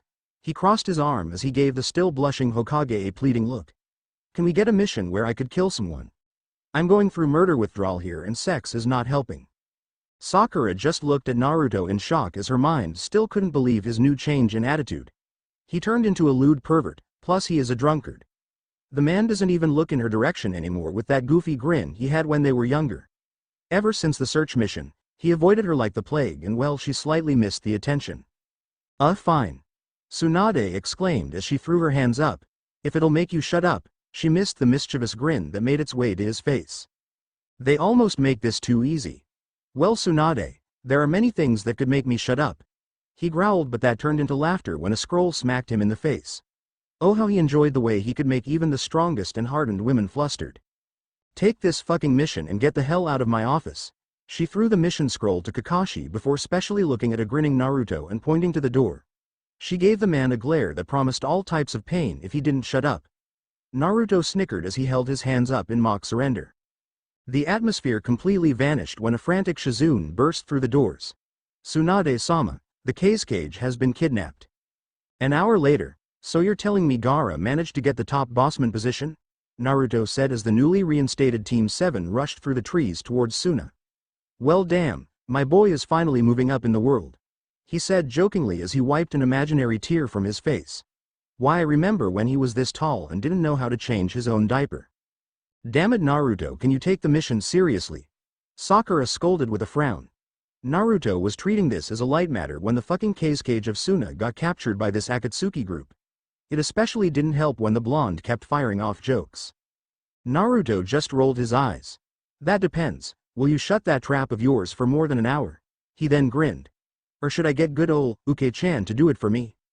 Sakura glared at Naruto, feeling the chakra go into her fists. Want me to reconstruct that damn face? She threatened, and Naruto laughed. Oh, please, by all means try. He turned his head to the side and pointed at his right cheek. Why don't you start right here? It needs a bit of a touch-up. Naruto, Sakura. That's enough, Kakashi said sternly. We are on a very important mission and I don't need you two screwing it up because of conflicting interest. However, Sakura is right. You need to get serious about this mission, Naruto. The blonde womanizer scoffed. You make it seem like I don't care about one of my closest friends. He, for the first time since he came back to Konoha, glared darkly at Sakura. She flinched at the look and closed her mouth from saying anything. In fact, I'm fucking livid right now, and unless you want to stop a raging Naruto, I suggest you let me continue on making jokes. I was dead serious when I said that I'm going through murder withdrawal. He then stopped and sniffed the air. We have company, and from what I can smell, she's a friend. Soon enough Team 7 managed to catch up to one Subaku Tamari, and Naruto couldn't help the devious smirk that came to his face. Yo, Tamari, long time no see. He called out as he moved next to her. Tamari had to blink a couple of times. And Naruto. The man grinned and Tamari could stop her eyes from wandering over his body. Damn, those 4 years did more than justice on the younger blonde. Her eyes pretty much stayed on the light-tamed beard on his face that slightly hid his adorable whiskers. Are you guys on a mission or something? She almost absent-mindedly. Yes, and unfortunately it's not a good one, Kakashi said as that brought Temari back to Earth to see Naruto grinning and sending a wink her way. The Kazage, Garadono, has been kidnapped by the Akatsuki. And there goes Kakashi killing the mood. What? She screamed. When? How? Last night, from the reports 2 members of the Akatsuki attacked the village and managed to capture Garadono. Kakashi sighed out as the group ran faster no thanks to Temari. The silver-haired nin looked up at the darkening sky and sighed again. It's getting late, we should stop and rest before crossing over. We can still go on. There's still daylight. Temari pleaded before a hand softly landed on her shoulders. She looked up to see a grinning Naruto as she felt some of worries decrease a little. Temari, there's no use fighting the Akatsuki if we're exhausted. He then let go of her shoulders before eyeing her up and down with a smirk causing the sandy blonde to blush a little. She wasn't used to being looked at in a sexual manner, especially by a guy she found attractive. But why don't we? Temari, do you mind helping me set up my tent? Sakura called out as she and Kakashi began to get their camp ready for the night. Naruto narrowed his eyes at the pink-headed woman as Temari slowly nodded and went over to help. She's not. Naruto whispered in denial as he went to help Kakashi. So how are you and Shikamaru? Sakura said loud enough for everybody to hear her as Temari gave her confused look. She is. Naruto muttered as he frowned at his teammate. That cockblocker. If there's one thing that annoyed Naruto to no end are cockblockers. They block all the fun and have a bad habit of not minding their own business. We're just friends though. Nothing really serious, the bastard's too lazy to start anything. Temari said back, though not as loud, and Naruto smirked from his spot. Later on that night, Temari sprung up from her sleeping bag in cold sweat before rubbing her head. Damn it. She whispered as she clenched her fists. This was the second time she woke herself up because of a bad dream of her brothers. Being the oldest and not having any parents, their sibling bond went deeper than any normal bond. And she damn sure could feel it. Temari sighed sadly as she got out of her tent. You good? A voice called out from above, making the kunoichi jump in surprise. Naruto jumped down from his perch on a tree and landed in front of her. He chuckled softly seeing her tense form. Well, someone seems tense. I would suggest sleeping on your back, I heard it's better for you, he said jokingly. Well, sorry for feeling like I'm failing my family, she snapped before sighing deeply. Sorry, I didn't mean to sound that harsh. Naruto held up a hand to stop her as he smiled softly and genuinely. No, it's okay. I'm just being an ass to block off the fact that I'm about as worried and angry as you. Temari gave the man a shocked look before shaking her head. Of course, Gaara and Naruto had a close relationship. In fact, Gaara would always say that they were the same. Temari then decided to go on a lighter, seeing how she was not going back to sleep anytime soon. So where you've been for the past 4 years? She said as she leaned on a tree and crossed her arms with a small smile. Oh, you know, killing, fucking, the usual, but this time in Tsuchi, he said nonchalantly, and Temari rolled her eyes. Yeah, sure, and Shika is the most productive ninja in Konoha. Naruto let out a chuckle at her joke and put his hands up. I'm telling the truth here. I was having the time of my life in Tsuchi. He then rubbed his scruff in thought. Well, I think I was. Temari gave the man a look. So why Tsuchi? Naruto shrugged before grinning. Didn't want the Leaf Village to know where I was. Now, here's my question, you got a boyfriend? The next morning, Team 7 plus Temari finally made it to the walls of Suna with little problems. Well, if you count the argument between Sakura and a grumpy Naruto. Somehow Naruto and Temari's conservation moved to inside Temari's tent. Unfortunately, nothing worth noting happened, just Naruto helping Temari fall asleep. However, Temari must have had a really good dream because Naruto was awoken by the overwhelming smell of her arousal. It would have been easier to leave her tent, but the sandy kunoichi had a death grip on him and was grinding herself onto him. Long story short, Naruto had to tough through the rest of the night with a bad case of blue balls and internal turmoil. Damn Kyuubi fucking with his heightened sense and pheromones. So imagine Sakura's surprise when she saw a grumpy Naruto walk out of Temari's tent mumbling about fucking blue balls. So this led to them arguing about fucking on a mission, and with a teammate no less. For the last fucking time. We did not fuck. Naruto growled out as he crossed his arms and tried his best to block out his annoying teammate. Yeah, right. You're a dog who just likes to hump on every female leg he sees, Sakura said back as the group walked up to the gates. Oh, please don't get your panties in a twist just because I would and will not fuck you. And Tamari already said that nothing happened in the damn tent, so leave it alone for fuck's sake. He snapped back and Sakura actually closed her mouth and looked away from the blonde man with a scowl. After getting checked by the guards at the gates, they immediately went straight to the hospital where Kankuro, Tamari and Gaara's brother was due to his injuries. They walked in the room to see him laying practically comatose in a bed and Tamari teared up while Naruto whistled. Well shit, those Akatsuki fuckers really did a number on you, bro. He then placed a comforting hand on Tamari's shoulder and she looked back at him with a small smile.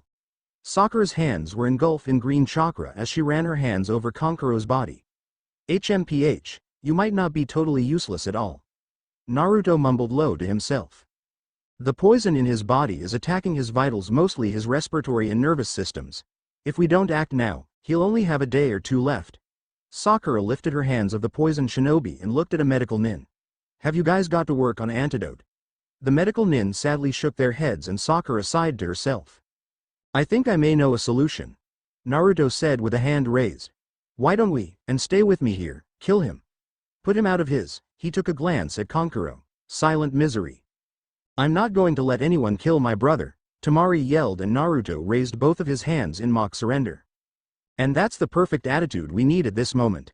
He grinned out and looked around at the nins who gave him a wary look. So what are you guys waiting for? A personal strip show? Get to work finding a fucking antidote. You've heard. Crude and young.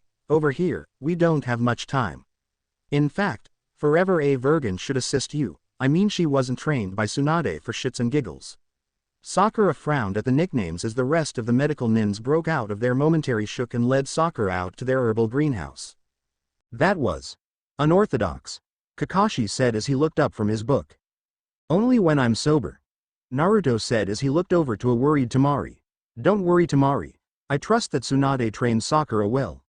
Your brother will be back up in no time. But in the meantime we need to figure out where these fuckers went with Gaara.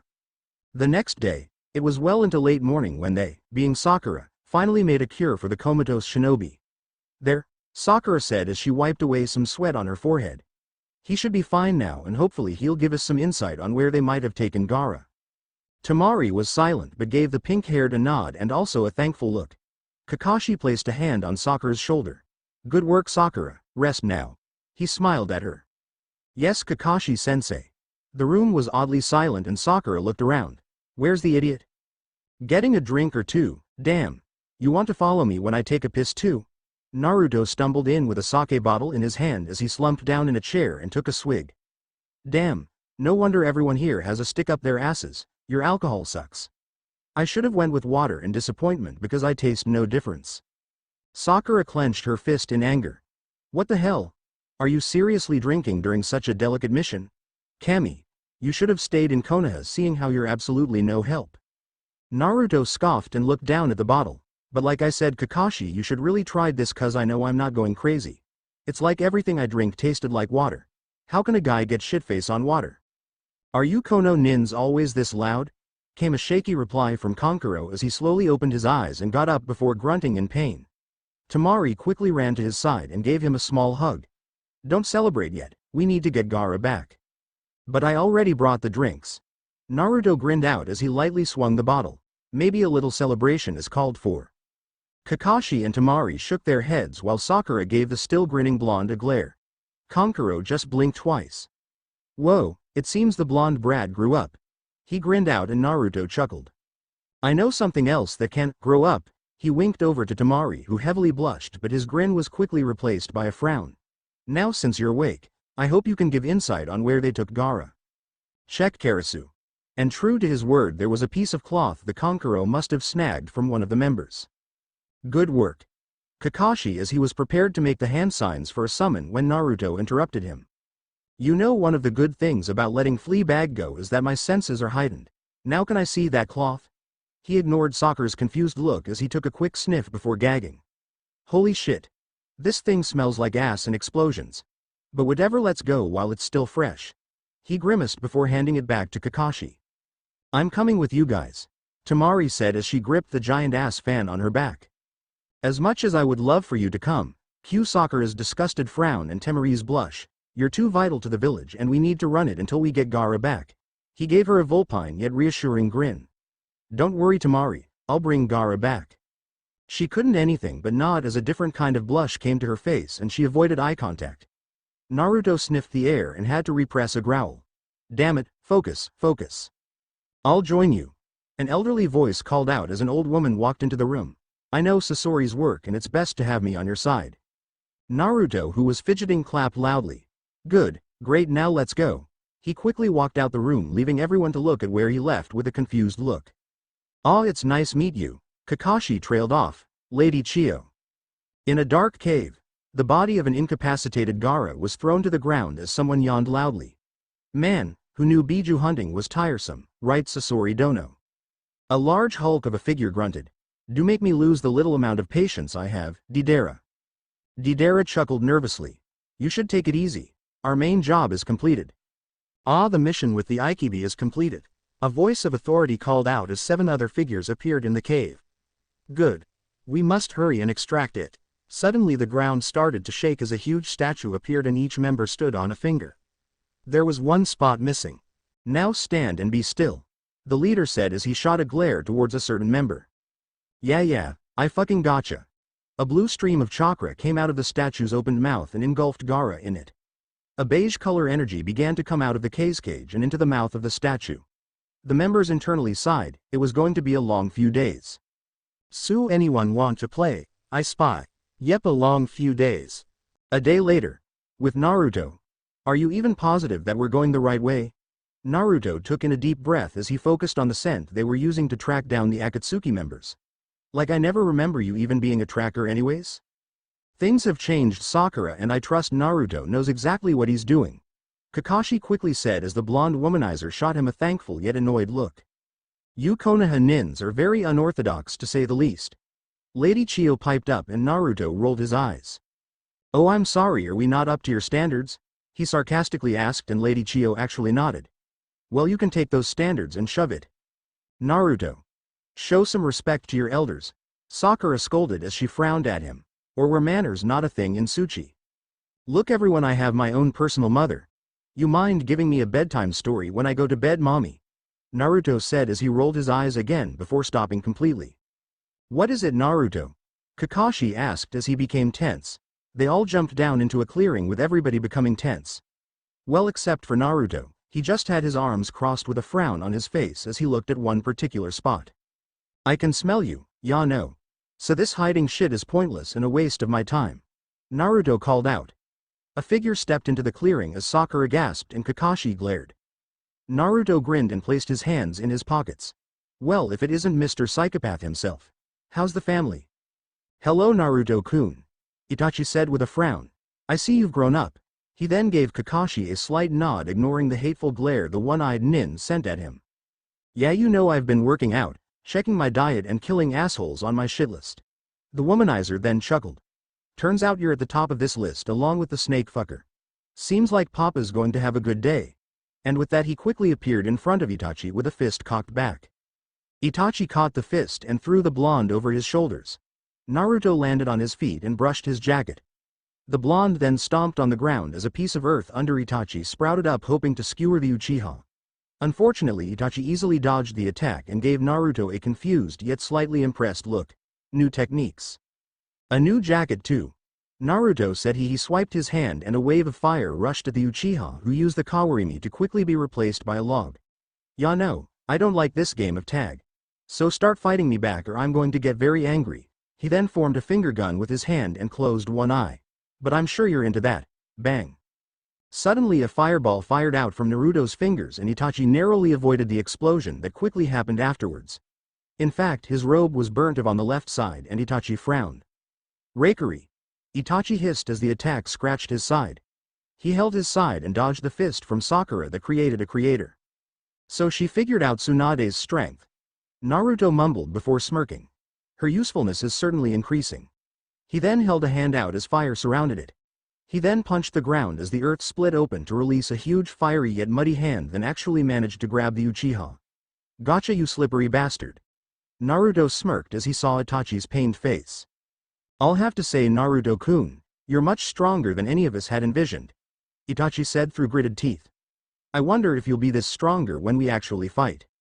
Naruto smirked from his spot, his hand deep into the ground as the fiery hand around Itachi gripped tighter. Just swing by Konoha and I would be more than happy to show you all my techniques. The large hand crushed the nin before he could say anything else, leaving a bloody crushed mess. Naruto took his hand from the ground as the large hand disappeared and the bloody glob fell down with a wet splat. Sakura looked away in disgust as she tried to hold in her breakfast. Kakashi gave Naruto a worrisome look. With the way how that conversion was going, that wasn't the real Itachi. Naruto wiped his jacket from any dirt that got on it and cleared his throat. Of course not. Do you really think you would still be conscious? Kakashi's look hardened and Naruto sighed. Like this Itachi, he pointed to the glob. Didn't even have his Sharingan activated, much less was dodging like a bitch. He was trying to buy time. Lady Chiyo said, and Naruto raised an eyebrow with a smile. I'm glad Granny could get it. A few hours later. A cave? Seriously? Like these guys could have Gaara trapped within a castle guarded by hot-ass models. And these assholes picked a dusty, dirty-ass cave? Naruto said as they finally made to a blocked-off cave where the trail turns cold. The point is to remain hidden. Kakashi deadpanned and Naruto waved him off. The silver-haired Junin then sighed. There's a seal on the boulder, and taking a guess, it wouldn't be smart to take it off. Naruto scratched his scruff in thought before knocking on the boulder. Yo, anyone in there? Listen, I just want my friend back and I'll leave your home in peace. Or pieces. Whichever you prefer. Not hearing an answer, Naruto shrugging and ignoring the looks he got from his teammates. Is the boy all right mentally? Lady Chiyo whispered. It's an ongoing debate. Sakura mumbled. Naruto walked up the boulder and squatted to take a look at the seal. After a few minutes he sighed before nodding to himself and jumping down. Well, I know for a fact that peeling off the seal requires the removal of possible other seal connected to it. If I were to guess, there are 4 other seals. Kakashi, my eternal rival, came to yell from no other than Guy as his team appeared in front of Team 7 plus Lady Chiyo. Oh hey Guy. Kakashi said lazily despite the situation, and Guy looked at his rival before yelling out his hipness. Sakura sighed and shook her head. Hey, shouldn't we be? Ah, Sakura-chan. I hope everything is well. Lee said excitedly as he stood in front of her, earning an eye twitch from the pink-haired woman. Neji was just silent and gave the area a quick scan. Naruto gave them all an annoyed look before his eyes laid on the only female of Team 9. Bingo. He mumbled before softly clearing his throat and making his way over to Tenten. Well, so far no one bothered to say hi to me, so I guess we're all on a good start. But for you not to greet me, Tenten, oh it aches my heart. He said dramatically, which made Sakura roll her eyes and Tenten giggled. Sorry Naruto, but welcome back. She blushed slightly when Naruto gave her a look of hunger. Wish we could celebrate, but under better circumstances. She nervously joked, and Naruto chuckled as he got closer to her. Ah, and by celebrate I hope you mean me and you with Konoha's finest bottle of sake, he said with a devious grin before he got closer to her ear. I would be more than happy to show you what I've learned over the years, he whispered as Tenten blushed a bright red. Shouldn't we worry ourselves with K's cage? Neji pointed out, and Naruto gave the nin a mocking grin. But of course. The blonde womanizer said as he gave Tenten a grin. Sakura frowned as she tried to ignore hyperactive Lee and sent the blonde a threatening glare. Naruto just laughed at the attempt to intimidate him. Neji is right. Kakashi said as he rounded the group together. Speaking of which, Neji, can you use your Byakugan to see where the other seals are if Naruto's assumptions are correct? Neji nodded. Byakugan. He looked around before pointing in 4 directions. There are 4 at least a mile away, hiding in plain sight. Right. Guy practically yelled. Kakashi, my team will take care of these seals. Your team should be prepared to face our unyouthful opponents, he said as he gave the copy nin a bright smile and a thumbs up. Sounds like a plan, Guy. We'll wait 10 minutes after you leave to destroy the boulder, Kakashi said, and Guy nodded before he and his team disappeared. After waiting the time limit, Kakashi quickly nodded over to Sakura. She grinned and cocked her fist back before destroying the boulder into small pebbles. The team quickly ran inside to see 2 figures. One was a blonde man that sat on top of an unmoving Gaara. The other was a big hunched-over man who only had his eyes showing. Gaara. Naruto whispered before gritting his teeth and clenching his fist. Well, if it isn't the Kyuubi Jinchuriki, the blonde man said with a grin. Funny to be seeing you here. Naruto chuckled as his fangs became more pronounced and his eyes got darker. Yeah, but you know what funnier? When I rip that head clean off your fucking body. Sakura looked at Naruto in slight fear before something registered in her brain. Wait, Kyuubi Jinchuriki? Naruto has the Kyuubi inside of him? Deidara chuckled at the threat as he stood up. Itachi said you became stronger or something like that. He then made a huge bird from his clay and grabbed Gaara. Come back that claim up, and with that he quickly flew out of the hideout. I hate playing tag, Naruto growled as he turned around to chase him. Wait, Naruto. Kakashi tried to stop him but was surprised and shocked at what he saw. Naruto was floating and running in midair. A layer of green energy covered the bottom of his shoe as the blonde ran through the air like he would on the ground. He looked back in the cave and Sakura gave him a small smile. We got this, Kakashi-sensei. Just make sure the pervert doesn't get himself killed, she said as she focused back on Sasori. Kakashi nodded and quickly went to chase after his raged student. Lady Chiyo glared. It's been a while, Sasori. The same could be said to you, Chiyo Ba-chan. The years don't look good for you. With Deidara whistled a tune as he laid back on his bird. Not worried at all seeing how he lost the brat in the thick foliage of the forest. Only problem was his missing arm from the other nin, but he seemed to lose him too. His eyes then went to the dead body on his bird. Seeing no use for it, the blonde nin supposed he could drop it in the forest below. Hey, mind if you can take me on a magic ride? Deidara only had a second to think before a fist buried itself into his cheek, sending him flying off. His body wasn't responded with his movements and blonde nin cursed as he slammed into the forest.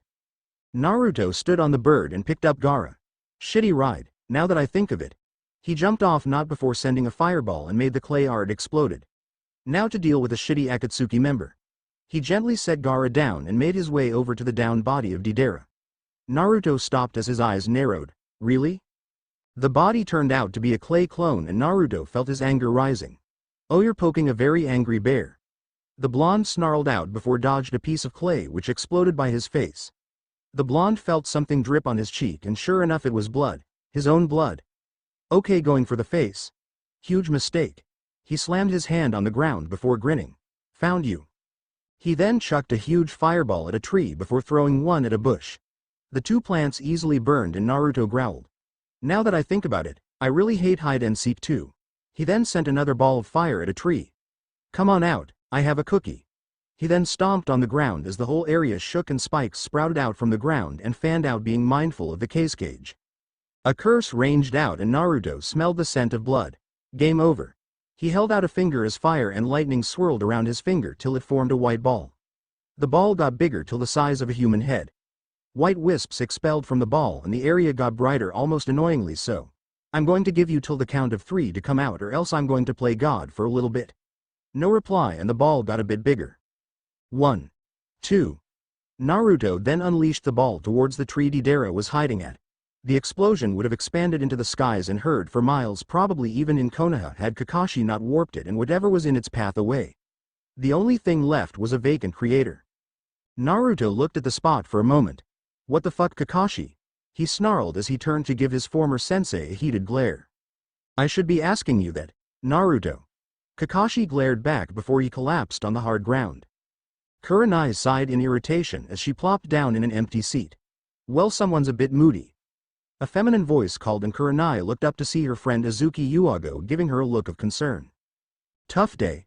Another voice said that belonged to one Inuzuka Hana, another friend of hers. Hana's face then turned into one of annoyance. Was it my mud of brother? Kurenai just shook her head and poured herself a cup of tea. No, I'm just a lot more tired and irritable as of late. She took a sip of tea and sighed as her body relaxed a bit. Are you taking too many missions? I mean, I know your track record is almost perfect, but it isn't worth overworking your body. Yuago said as she took a sip from her own drink. Hana nodded in agreement. Oh, I'll tell you what's up in her panties. Anko proclaimed as she took her seat with a bottle of sake. Or should I say what's not in her panties? The snake mistress said with a perverted grin. Not now, Anko. Kurenai said as she pinched the bridge of her nose in annoyance, though a slight blush crawled on her face. Hana and Yuago looked at each other in confusion and then back at Anko, who was grinning and wagging her eyebrows. Kurenai. Yuago started with a small grin. Kurenai looked back her two friends before blushing in slight embarrassment. Who's the special guy? Hana finished with an impish grin and Kurenai blushed a brighter color. What? No one. She stuttered out as her eyes quickly looked away from her friends. Anko is just playing around. She shot a quick glare to the Junin, who just continued to grin at her. Nai-chan is going through dick withdrawal, Anko said as she took a sip from her cup. What? Hana and Yuago yell rocked the shop, and Anko couldn't hold in her laughter as she saw the all-composed Yuhi Kurenai tried to shrink herself in her chair. How are you not going to tell us, Kur-chan? Hana whined out. We promised to hold nothing between us, Yuago said in a voice that definitely contrasted with her quiet and calculative personality. Is he handsome? Is he a shinobi? How muscular is he? What are his moral values? Does he have a big package? Kurenai was almost overwhelmed with the questions until Hana said the last one, and her face glazed over a bit as a blush dark enough to rival her eyes came on her face. Hana saw the look and slumped back into her seat with a whistle. Well, damn, Kur-chan. Who's the lucky guy? Kurenai shook out of her mini daydream and chose not to say anything. Anko snickered and the crimson-eyed beauty shot her another glare. Oh no, you do not choose to be quiet in this situation, Yuago said as she crossed her arms. So, who's he? Her eyes then got wide. You played hide the sausage with Asuma, haven't you? No, Kurenai answered with a slight guilty look that thankfully no one caught. Look, I need to get ready for a team meeting, so I'll catch up with you guys later. And with that, Kurenai quickly shunshed away before her friends could say anything more embarrassing. Hana pouted as Yuago looked at Anko. Anku. Yuago sang, making the snake mistress grin. Well, of course I know who it is, but where's the fun in telling you? Bye, girls. She too disappeared, leaving two annoyed and pouting kunoichis. With Naruto glared at Kakashi, who returned the glare from his spot on the ground. You just let an Akatsuki member, people who are after my ass, go. The blonde said as he glared hardened. These bastards killed Gaara and you ruined my chance for revenge. He gritted his teeth as fire and lightning surround his fist. Then as quickly as it came, it all disappeared and Naruto sighed in annoyance. Great, I ruined my jacket for this bullshit. Naruto, I felt the energy in that attack. Kakashi said tiredly. Were you trying to destroy the whole damn area? He yelled before groaning in pain. The blonde rubbed his scruff. If I said yes, would you be angry at me? He grinned sheepishly at the down nin, who only looked at the man in confusion. But what's done is done, and he's probably not dead, right? Kakashi sighed. I used Kamui, so there's no telling where he's at, though I also did it with your attack, so he's probably dead no matter what. Right now I can't feel a single thing. Naruto walked over with a grin. So you can't feel this?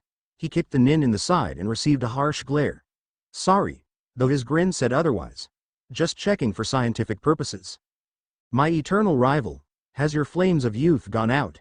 Naruto looked over and rolled his eyes, and there's the rest of our group. Late that night, Suna was in the mood of celebration. Their cage has returned thanks to the help of Konoha and the late Lady Chiyo. The usual quiet village was loud with the cheers and laughter of many villagers and children. Decorations were hung around and vendors sold gifts and novelties. All right, now we're talking, Naruto said with a big as chugged down a bottle of some alcohol. I was thinking you guys had only piss and water to drink, he said with a chuckle as he wiped his mouth and swung the bottle. I shall not let Naruto-kun defeat me in this drinking challenge, Lee proclaimed as he tried to match Naruto in his drinking, which was humanly impossible. Neji looked at this teammate with annoyance as he calmly drank his tea. The bar the group was currently in was loud with music and laughter. Damn it, Lee. Be careful. Sakura scolded before an empty cup was thrown at her face. You're on a thin line, Naruto, she growled as she clenched her fist. The blonde only rolled his eyes. Oh, lighten up a bit and drink something, or should we change your profession to buzzkill? Haruno Sakura, the official buzzkill. I bet parents tell their kids not to have too much fun or else they'll get visited by Sakura at night. Kankuro laughed with his own cup and Gaara lips twitched upwards. Sakura growled as she got up and walked away, muttering something about perverted blondes and sleeping.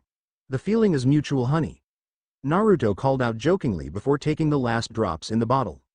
Your teammate is a buzzkill? Gaara asked, and Naruto looked at him as he opened another bottle. Why does she kill the buzzes? Naruto almost spit out his drink as he held in his laughter while Kankuro snickered. It's a name for someone who hates fun, Gaara, Kankuro said as Gaara nodded in understanding.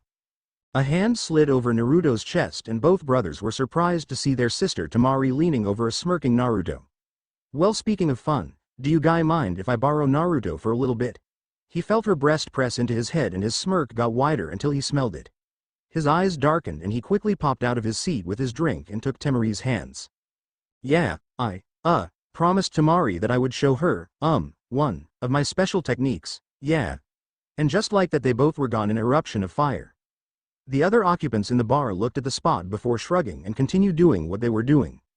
A special technique? Maybe we should go see as well, Gaara said with a confused look. I have a feeling that his technique should only be for Tamari's eyes only. Tamari's room. Naruto pushed Tamari against her door as he invaded her mouth with his tongue. He held up her right leg as he slowly ground his clothed self into her, making the kunoichi moan in his mouth. Her hands tangled themselves in his fur-like hair as she pushed his face closer to hers. Naruto took his mouth off hers as he scaled down her neck with nips and kisses, causing the kunoichi to shiver into him. Now this is a proper celebration, he said with a grin. Another body pressed into his back as hands roamed around his chest before a hand dipped into his pants. Naruto broke the kiss and took a quick glance behind him to see a grinning Tenten. Oh. Tamari-chan thought she might need a little help. Tenten whispered as she pumped him a few times and kissed his cheeks. Naruto grinned and reconnected his lips to Tamari, who happily accepted the gesture. Naruto groaned as he felt Tenten pump him slower and harder. Tamari smirked into the kiss as she pushed Naruto back and Tenten took her hands out of his pants to join Tamari's side. The two kunoichi guided Naruto back onto Tamari's bed as Tamari settled herself between his legs. Tenten quickly got to removing his jacket and mesh shirt before mashing her lips to his. Her hand rubbed his scruff while the other one groped all over his muscular chest. Tamari felt herself become wetter as she watched them claim each other's mouth. The sandy blonde then turned her attention to the monster that was trapped behind his pants. She pulled down his pants and was almost slapped in the face by the large anatomy. She licked her lips and shakily grabbed him. Naruto broke the kiss to growl in pleasure as he took a sip of his drink that he magically still had in his hands. Tenten's eyes widened and darkened in lust as she gazed on Naruto's manhood. Yep, get that reaction every time. He chuckled as he took another sip and Tamari began to jerk him. Tenten grinned as she grabbed the hand that had his drink and took a chug for herself and quickly went back to his lips. She then took the bottle and placed it on the stand next to bed. Now with a free hand Naruto went quickly for her right breast and gave it a tight squeeze, earning a long moan from the brunette. Tamari took a deep breath as she slowly took him in her mouth. Naruto's body jerked as one hand came out to rest on her head. Tamari looked up to see Tenten removing her top and Naruto quickly latching on the closet nipple.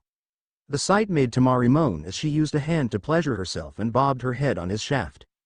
Naruto groaned against Tenten's nipple as his other hand slipped into her hands and thrust a finger in her. Tenten shivered before squealing in pleasure as his finger began to go faster.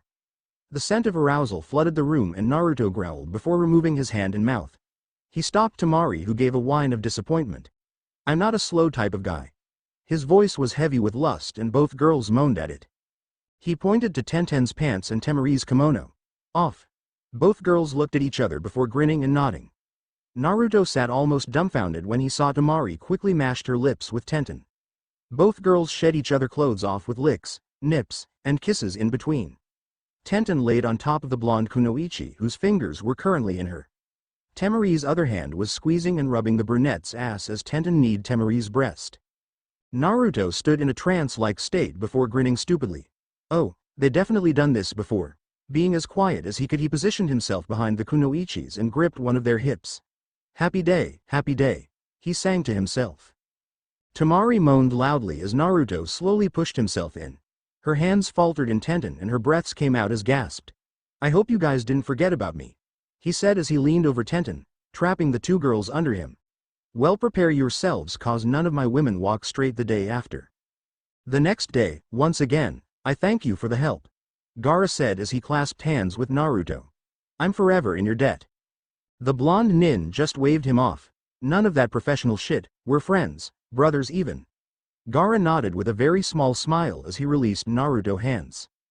Hope the journey back home isn't boring, Kankuro said as he grin came on his face, especially since Tamari isn't there. The shinobi was then smashed down on the ground by a blushing Tamari. Shut the hell up, Kankuro. Naruto and Tenten chuckled as the rest of the Konoha nins gained a confused expect Neji because well he's Neji. I'll be sure to stop by Suna every now and then, Naruto said as he winked at Tamari. She smirked as her eyes raked over him and landed on Tenten. I'll make sure I'm not a stranger in Konoha. Tenten gave her a sensual look and Naruto coughed as he sniffed the air. Alright, Konoha we go, he said as he began walking, knowing the cage wouldn't like to see his sister being bent over and fucked by him or Tenten. In some meeting room, a lone table stood in the middle of a well-lit room. On it was a map of the elemental nations and couple of pieces. 6 people were present at the table, 3 on each side. I say we start right here. A large finger pointed at Aim no Kuni and placed a piece down. This will be our first wave. Nins we can do well without like weak genins and chunins. Maybe civilians to trip them off. The occupants hummed in thought. Well, it would be a good idea if Aim wasn't so isolated from the world. A male voice said as he grabbed another piece and placed it on Mizu no Kuni. They have no affiliation with Konoha. In addition, the mist will do well in hiding our troops and Konoha would never expect it. You forget, Four Eyes, that they don't have an affiliation with us either and will see this as an act of war. A gruff voice said as he grabbed his own piece before slamming it on Konoha. I say we forget this stupid useless wave strategy and hit these weaklings dead on. May I remind you what happened last time you had tried to do that? There's no yellow flash this time. Enough. The Tsuchikage said as he slammed both hands on the table and leaned over. We don't have time to bicker like children. Everyday Konoha gets stronger and we're stuck planning. A pale finger gently grabbed a piece and placed it on Tetsu no Kuni. His yellow slitted eyes looked on with a small smile. You're right, time is something we don't have. 3 days later. Konoha, I see well, excellent work everybody. You are all dismissed except for Naruto and Sakura. Tsunade said as Team 9- Guy, who took Kakashi to the hospital, nodded and left the room. Tenten winked and blew a kiss at Naruto, who just grinned and left the room. He heard a snort from Sakura and rolled his eyes. Oh, I'm sorry, is there a problem? He asked with fake concern. Cause the last time I checked, I don't have to report who I fucked to you.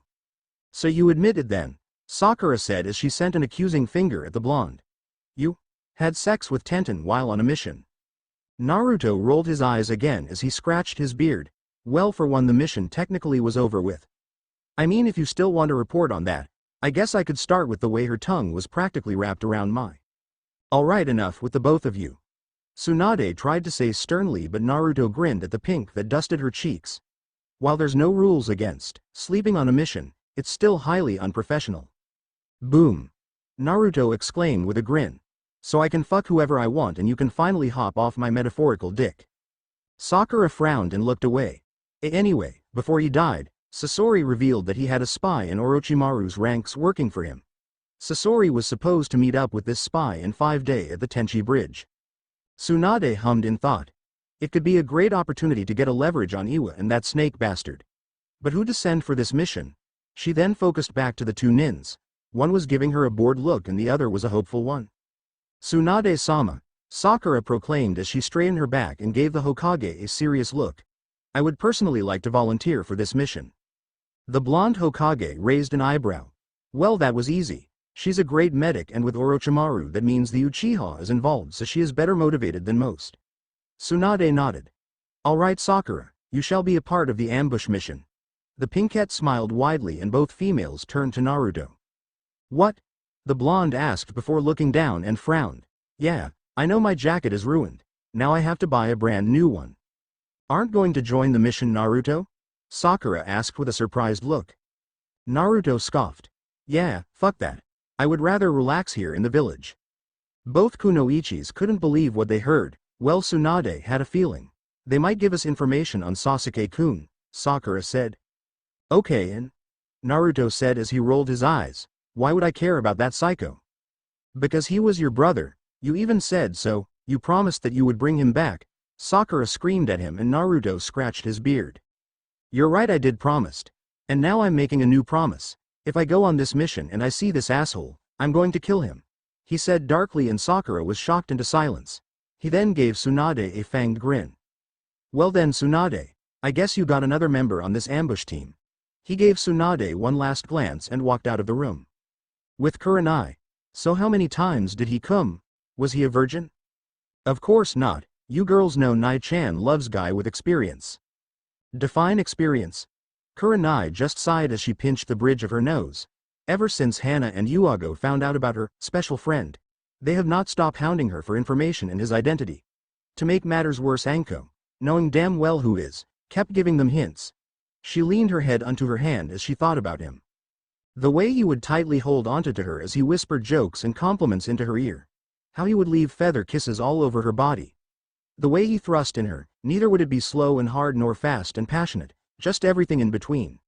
She remembered how his light scruff would tickle her face whenever they cuddle, or how he would make sure she wasn't hurt whenever their lovemaking would get so rough and animalistic. She was broken out of her thought by Anko tapping her on her forehead. "What is it, Anko?" she said with a glare as the snake mistress broke her out of her daydream. She then looked to see her three giving her an impish and devious smirks and grin. What you thinking about, Kur-chan?" Hana almost sang as Kurenai face darkened a bit. "Is it you, lover?" "Jay, just shut up, Hana." Anko and Yuago snickered as Hana grinned got wider. "I hope there isn't a problem over here." A husky voice called out behind Kurenai, and all four kunoichis turned to see a grinning tall handsome bearded blonde man with whiskers. "Sup, Anko, Hana and Yuago." Yuago said almost absent-mindedly. Naruto's grin widened before he looked at the last kunoichi as he took in a deep breath to sniff the air. "Hello to you too, Kurenai." His voice sounded heavy with lust as his eyes darkened. Hey Naruto." Kurenai couldn't help the blush that crawled on her face as her eyes roamed his body hungrily. Making up her mind, she stood quickly and grabbed the man by his ear. "We need to talk," she quickly said as she shunshin away. Anko grinned as she saw the other women still in their trance-like state. "That was Uzumaki, Naruto?" Hana whispered, and Yuago nodded as they both looked at Anko. "Oh yeah, I definitely knew. Kurenai's apartment. So what do we need to talk, eh?" She quickly crashed her soft lips into his, shutting him up. Naruto mentally shrugged and kissed her back as he pressed her up against her front door. He lifted her up as her strong legs wrapped themselves around his waist. His lips then went to her necks. "You kept me waiting for too long," she moaned out, and Naruto grinned into her neck. "I'm sorry, allow me to make it up to you." He growled seductively and ripped her outfit off with a hand. Not wanting to be upped again, she quickly pulled down his pants and pumped him a few times. Her hands then went back around his neck as he thrust himself in her. "Am I missed you, Naruto-kun?" she squealed as he pistoned himself up in her. She raked his back as the door gained a few cracks from the blonde hard thrusts. Naruto looked her in the eye as he reconnected their lips and mashed their bodies together as close as he can. One hand gripped her ass for support as the other laid tight against the door, the cracks widening. "I'm going to show how much I missed you." The blonde growled before both of his hands gripped her ass and carried her over to the closet flat object, which so happened to be the kitchen table. He laid her down as he pushed in her, the table squeaking in protest. Hokage's office, his lips pressed onto her own, and despite her weak mental protest, she responded hastily. Her hands felt all around his chest as he picked her up and sat her down in his lap. She felt his promising length and moaned as he palmed and kneed her enormous and sensitive breast. The foxy grin never leaving his face. "You're so beautiful, Tsunade-chan." "Tsunade." A voice croaked out, and just like that her daydream was ruined by two old bats. The buxom Hokage groaned in disappointment. "What?" she practically snapped back. "What is this we're hearing of you letting that traitor on the ambush mission?" Kohuru spat out, and Tsunade felt a headache coming along. He untied her pigtails and rubbed her back gently. His hands ran all over aching muscles before gripping her voluptuous backside. A moan escaped her lips and he chuckled. "You're so stressed, Su-chan." A hand made its way down till it touched her wet slit. "He hasn't got a proper evaluation," Hamaru said, and Tsunade groaned again. "If your evaluation means having a Yamanaka looking through his mind, then no, he came back to help us with Iwa and Orochimaru, and if you're counting the fact that he left, then he's much of a traitor as the damn Uchiha," Tsunade said with a glare, and the two old advisors frowned. "Fine. But seeing how you choose the two nins for the ambush mission, we will choose their teammate," Kohuru pronounced, and Homura nodded in agreement. Tsunade growled before nodding her head. Kohuru grinned. "Good, Danzo." Tsunade narrowed her eyes and frowned as the bandaged warhawk slowly walked into the room. "Of course they'll bring that bastard in here, but they forget that I get to choose the Junin. In some hideout. Your report? Oh, they're dead? But you should see the area we found Deidara in. There's literally nothing left but a huge crater." The original voice hummed. Was Deidara's own doing? No, it was the Kyuubi Jinchuriki. "I see, Itachi was correct then." The voice then cleared its throat. "No matter, casualties are casualties. Start the retrieval of the Nibi and its Jinchuriki." The next day. "Konoha. Asuma-sensei, what's up with you? For the past week you look like someone stole you cigs." Team 10 on Yamanaka Ino asked as she and her team were walking to their usual restaurant. And true to her words, Asuma looked sad and angry as both emotions swirled around his face. The troublesome blonde is right. Nara Shikamaru called out lazily as he walked with his head behind his head. What gotten you so down? Maybe he hasn't been eating as much, Akamichi Choji said between munches of his chips as he offered his bag to their bearded Junin. I'm fine, don't you worry guys. Yet that was the opposite of what he was feeling. Is it Kurenai-sensei? Damn that little minx. But true to her words, it was the crimson-eyed Junin and her sudden absence from their relationship. Before they were enjoying each other's company and were the closest they ever been. But now he hasn't seen or talked to her in the past week, going on 2. He was worried until a rumor went around that she was with somebody, yet no names came up. He looked over at his blonde student before sighing and shaking his head. Is it that obvious? His shoulders slumped when all 3 of his students nodded to him. Great, he muttered. I mean you were happy and smiling, but the moment you haven't seen her in, like what, a week, you've became this sad depressed man. Ino said bluntly before rolling her eyes. Just go talk to her already. Shikamaru sighed and nodded in agreement. Yeah, your attitude is becoming troublesome. Everything is troublesome to you, ya lazy bastard, Ino said with a tick mark. I know. Choji chuckled at his teammates before pointing at the shopping district. Isn't that Kurenai-sensei coming out of the shopping district? His 2 teammate and sensei whipped their head around to find Kurenai with her arms crossed looking away from a blonde man that was walking next to her. He carried a box of some sort on his shoulders as he chuckled nervously. How many times do I have to apologize? Naruto asked with a grin. Besides, it's half of your fault anyways. My fault? Kurenai looked back at him with a look. You encouraged me, he simply said as he adjusted the box for a new kitchen table on his shoulders. But don't worry, this one has metal supports guards, so we're all good. Naruto chuckled nervously as Kurenai just crossed her arm and looked away to hide the blush on her face. Whoa, hey Naruto. The couple looked up to see Team 10 and someone Kurenai was trying her best to avoid. Well, I'll be damned, Naruto said as his eyes raked over Ino's form before a quick glare from Kurenai made the womanizer quickly look over to Shikamaru. Oh great, now we have 2 troublesome blonde here. Shikamaru muttered and Naruto grinned. If that's your way of saying you miss me, then I miss you. Naruto chuckled. Sup Choji, still eating I see. The large man smiled widely and nodded as he stuffed his mouth again. And Ino, it's a great pleasure seeing you again. Ino just stood there in shock. She knew Naruto was back thanks to Sakura, but the woman never said how much of a hunk the man looked. The way he was holding the box made her wish she was in its place. Her eyes traveled down as they took in his muscular frame.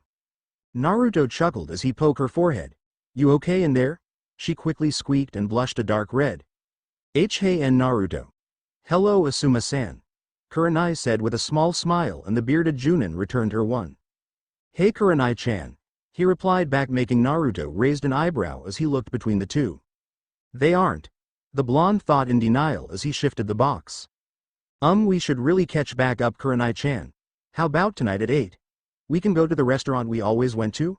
Asuma offered with a little push, literally, from his team. Oh shit. They are. Well Naruto thought with a grin as he looked at Kurenai's face. That sounds like a really good idea Asuma, but I promised Naruto-san that I would give him some genjutsu training and we soft have to build me a new kitchen table. She muttered the last part and gave Naruto a look to object. The blonde man just coughed to keep from laughing. Oh okay then, maybe next time, he said dejectedly. What happened to your old kitchen table? It broke. Kurenai said simply before giving Asuma one last smile. Well, we should be going. She nudged Naruto with her elbow, who was currently staring Ino down with a hungry look. The blonde female was returning the gaze. Naruto-san. Kurenai said with what everyone thought was a warning, but to Naruto it was a sound of a whine. And who was he to deny his girl? Besides, it's not like that table was going to be fixed today. Of course Kurenai-sensei. She ignored the blush and walked past Team 10 with Naruto following behind her. Sorry about Kurenai-sensei, Choji said as he tried to soothe his down sensei as his teammates kept walking with Ino trance-like state. Yeah. Asuma said. He looked behind him to see Naruto gripping Kurenai's ass and giving him a smirk of victory before they disappeared in a plume of smoke, missing the glare Asuma sent to him. I am too. In a dim-lit room a figure was found kneeling in front of a bandaged man. The man's face seemed to be in a permanent scowl as he cleared his throat. As of now your mission is to gather information on Orochimaru by any means necessary. If there's a chance you encounter one Uchiha Sasuke, I want him eliminated. Yes, Danzo-sama. The monotone voice replied, their head still facing the ground. And what of my teammates on this mission? Danzo hummed in thought. Keep a close eye on the Kyuubi Jinchuriki, and besides that, nothing. Yes, Danzo-sama. The old war veteran lips twitched in a small grin. Now rise and embrace your new codename. In the marketplace, of course she had a fucking mission. Naruto mumbled as he walked through the semi-busy marketplace, ignoring the glares and lustful stares of the villagers, his hands behind his head. What to do? What to do? Well, the blonde didn't feel like getting drunk, and killing someone was definitely off the list. So it's time for the next best thing. But who the fuck? He muttered as he stopped in a slightly familiar area of the marketplace that seemed almost deserted. Huh, wait, I remember this road. He kept walking down till a particular shop came up. A flower shop. Bin fucking go. He walked inside and saw one Yamanaka Ino dozing off on the counter with a magazine under her. The blonde grinned. Aw, cute. He silently walked around the counter and situated himself behind her. Now how to go about this? An idea popped in his head and he had to stop himself from laughing. He leaned himself on her, making sure to press himself on her bottom. Ino. He sang as he slowly ground himself in her ass. The kunoichi moaned and unconsciously tried to press herself more into the blonde man. Wakey, wakey. Naruto has a surprise for you. The kunoichi stirred as she slowly opened her eyes. Ino looked around the shop before a hand wrapped around her waist, freezing her in her spot. She slowly turned her head to see a grinning Naruto, before she moaned in pleasure when he thrust his hips. Welcome back to the land of the living. The man grinned as he ground hips into her again. And Naruto. Ino moaned as she bit her lip and closed her eyes in pleasure. What are you doing? She tried to say seriously. Well, hopefully you, unless you want me to stop. He grinned as he stopped his thrusts, and Ino almost moaned at the loss of contact. Do you want me to stop? He reached up and cupped a breast, making the blonde female moan again as she had a mini debate in her head. Get laid by a fucking Adonis, or she lost her train of thought as a hand dipped into her pants and Naruto began to ground into her ass again. Oh Kami, more, she moaned out as a finger made its way inside her. Naruto chuckled as he added a second finger and felt himself hardening against her ass. Ino just leaned back on him as her head laid on his shoulders as his fingers had their way with her now dripping slit. Naruto kneed her breast as he rubbed her budding nub with his thumb, his lips sucking and nipping at her neck. Ino took one hand of the counter to reach behind her and fist his hair, the other hand laid on Naruto's as he groped her chest. I almost tea there. The overwhelming simulations were too much for the young kunoichi and she came with a loud scream. Naruto chuckled and he slowly removed his hands and took a step back, and Ino slumped over the counter with a pant. Well, someone's a screamer, he said jokingly before he was suddenly leaning against the counter and Ino was kneeling in front of him. You think that's funny, Uzumaki? Ino said as she pulled down his pants and was almost smacked in the face by his rather large anatomy. Oh my Kami, she said with an amazed voice and a hint of fear. Oh come on, it's not that small, is it? He grinned before widening his eyes as Ino engulfed him in her mouth. Ho ho, what have you been doing for the past 4 years? Ino bobbed her head before releasing him from her mouth to jerk him. Shut it and enjoy. She flipped her hair over her shoulder and took him in her mouth again. Oh bossy. Naruto snickered out as a hand landed on Ino's head. Take control. Ino grinned around him. She's going show that cocky bastard. She sucked and bobbed her head, jerking the parts that she couldn't fit. Naruto relaxed and Ino felt her grin return. She sent chakra to her mouth and watched in glee as Naruto groaned. Oh shit. The hell was duh. The man groaned again as 2 hands came to rest on Ino's head. You tricky little vixen. He began to thrust himself in Ino slowly as she kept up her chakra technique. Soon Naruto grunted as he released himself in her mouth. Well damn Miss Yamanaka, you used those 4 years well. Ino swallowed Naruto's seed before standing up and removing her civilian shirt and pants. She sat up on the counter and presented herself to him. Quiet Uzumaki and fuck me. Can I get a please? He laughed out as he positioned himself towards her dripping snatch. A thought came to his head and he lightly teased her slit. But what about dear ol' Sasuke-kun? What about the bastard?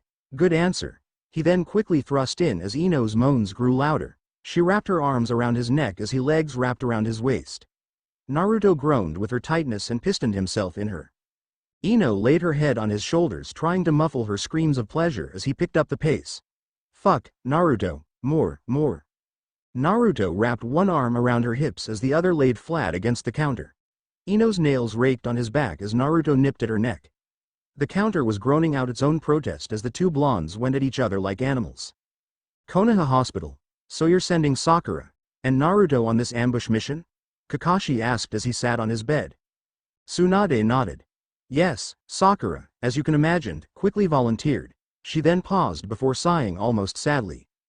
Jiraiya looked at his fellow Sannin with a confused look. How is Naruto? You know I haven't seen the blonde brat in 4 years. He's changed a lot, Jiraiya-sama, Kakashi said while the Toad Sannin scoffed. How much could that brat change? Kakashi narrowed his eyes and looked over at Tsunade. You didn't tell him yet? Jiraiya gained another confused look. Tsunade sighed before rubbing her head.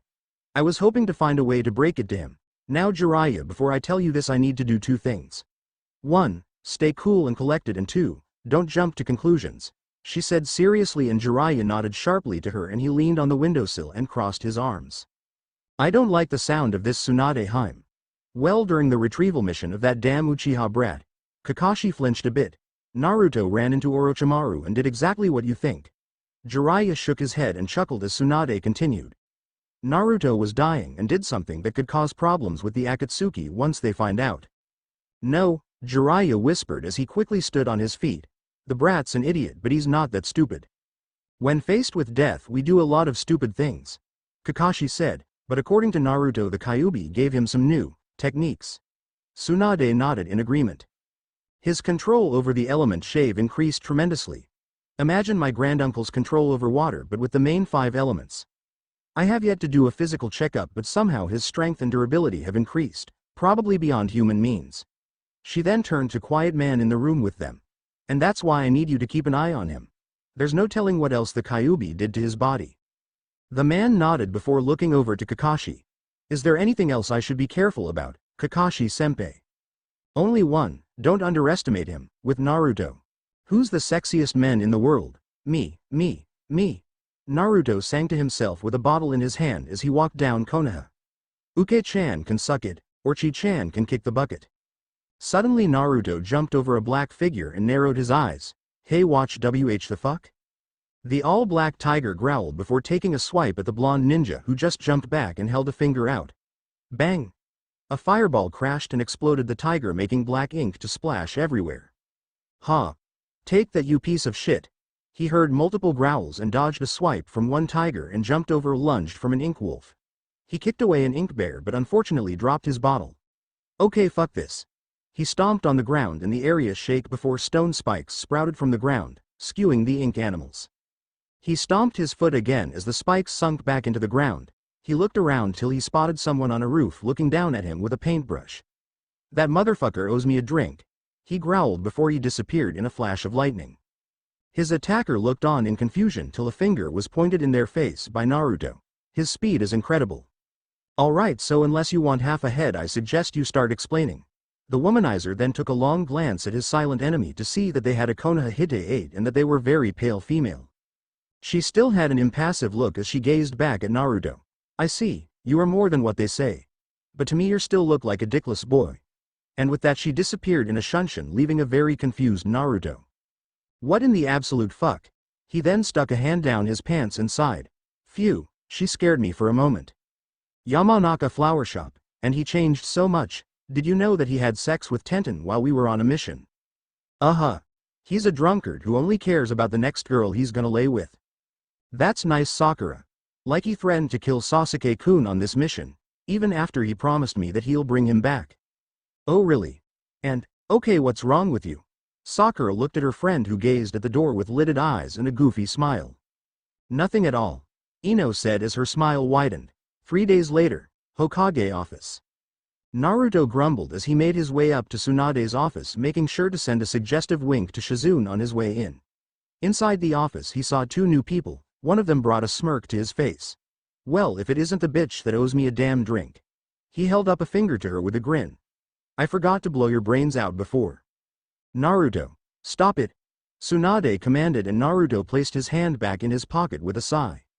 Of course, Tsunade. Anyways, now that this late bastard is here. Naruto chuckled. You all know your mission. The four of you shall be the new Team 7, and until further notice Yamato is going to be your Junin sensei and Saya is going to be your new teammate to replace the Uchiha. You can't be serious, Tsunade-sama, Sakura practically yelled out. Naruto raised an eyebrow. Well, it's about damn time. He then turned to Saya as his eyes raked over her body. I still don't like you, but I'm sure we could come up with some middle ground, he said with a devious smirk. Saya smiled widely as her eyes closed. Maybe, but you're still dickless to me. Naruto's eyes gained a mischievous smirk as he began to zip down his pants. Dickless? Care for me to prove you wrong? Naruto. Tsunade yelled as pink dusted her cheeks. Sakura also looked away with a light pink blush on her face. The man just grinned and zipped up his pants. That's right, Tsunade want to get a peek of it on her own time. He chuckled out as he didn't dodge the paperweight thrown at his face from the Red Hokage. Shut the hell up. Now prepare to leave for your mission. The four nins nodded. Good. And Naruto, where's the necklace I gave to you? The blonde raised an eyebrow before sighing. Freeing the Kyuubi didn't come without any consequences. Your necklace, well, it was destroyed to say the least. Tsunade froze in shock before slumping and placing her head in her hands. Get out, she whispered. Tsunade-sama. I said get the hell out, the blonde Hokage said angrily as the three nins left. Naruto looked at Tsunade with saddened eyes before he too left. Outside to Konoha walls. Alright, the Tenchi Bridge is about a 3-day run, 2-day if we're quick. Now let's move. Yamato commanded as the three nins nodded and they took to the trees. Naruto sighed to himself, wishing he had a bottle of sake or some alcohol. Great way to break the news to her, but she wouldn't understand the true reason. Sakura took a worried glance at her blonde teammate. Naruto, are you okay? Why wouldn't I be? Well, with what happened with Sue. Well, I'm fine and you shouldn't be concerned with it, Naruto said a little harsher than usual as he moved up so he was in the front. Sakura looked at him back with a sad look. Why were you against me on your team? Saya asked. She got closer to Sakura. Was the Uchiha really that loved? Well, Naruto saw Sasuke-kun as his brother and he's our teammate no matter what, the pinkhead said confidently. Saya's head tilted in confusion. Even when he betrayed Konoha to join Orochimaru? Sakura bit her lip before nodding. Sasuke-kun grew up alone with only the hatred of his brother as motivation. I believe that once Sasuke-kun realizes that hatred is not going to fill the void in his heart, he'll come back to Konoha. No one heard the silent snort Naruto did. But how will he realize it? Saya asked. I'll show him that love can fill anything, she stated proudly, and Saya nodded slowly. Love can fill anything. But how do you know that what you're feeling is love? Sakura paused. Well, it's like a happy feeling that you get every time you see them, hear about them, or just think about them. You don't want that happy feeling to go away, so you try to spend every little time with them or about them. Naruto rolled his eyes at their conversion. Dear Kami, any more of this? Love conquers all? Bullshit, and I may go insane. Shit. I forgot to pack my emergency sake. Great, on a mission for fuck knows how long and I can't even get a bid to spy. Withdrawal is going to be a bitch. 3 days later. The outskirts of Hai no Kuni. Can't kill yet, can't kill yet, can't kill yet. Naruto fidgeted on his spot as Yamato explained the plan. Of course Naruto wasn't listening, he didn't need to. They wait, ambush the poor son of a bitch, bring him back to Konoha. Naruto gets drunk and have a foursome. Simple and easy plan in his option. Naruto. Yamato said sternly and the blonde grunted. He then gave the blonde a scary look that sent shivers down Saya and Sakura's spine. Are you even paying attention? Yeah. Stay and wait, the blonde mumbled, and Yamato sighed before doing a few hand signs and becoming an exact replica of Sasori thanks to Sakura's help. Right, here goes nothing, Yamato said in Sasori's voice as he made his way over to the Tenchi Bridge. Kami, he just left and I'm bored already, Naruto complained as he sat and leaned back against a tree. Got to get my mind preoccupied before I say fuck it. Maybe that's just what I need. Shut up and focus, Naruto, Sakura whispered back. This is probably the most important in my life, and I will not have you screw it up. Sure, Naruto dismissively as he looked over to his quiet teammate, Saya. Really, Naruto? Sakura snapped at him. Can you not think with your dick for 2 damn days? Well, for one, it's been about 3 days, and 2, I just trying to get to know her. Damn. If she's going to replace that asshole, then I have to get all buddy-buddy with her even though she owes me a fucking drink. Besides, she's not my type, he snapped back. Oh, so you have types now?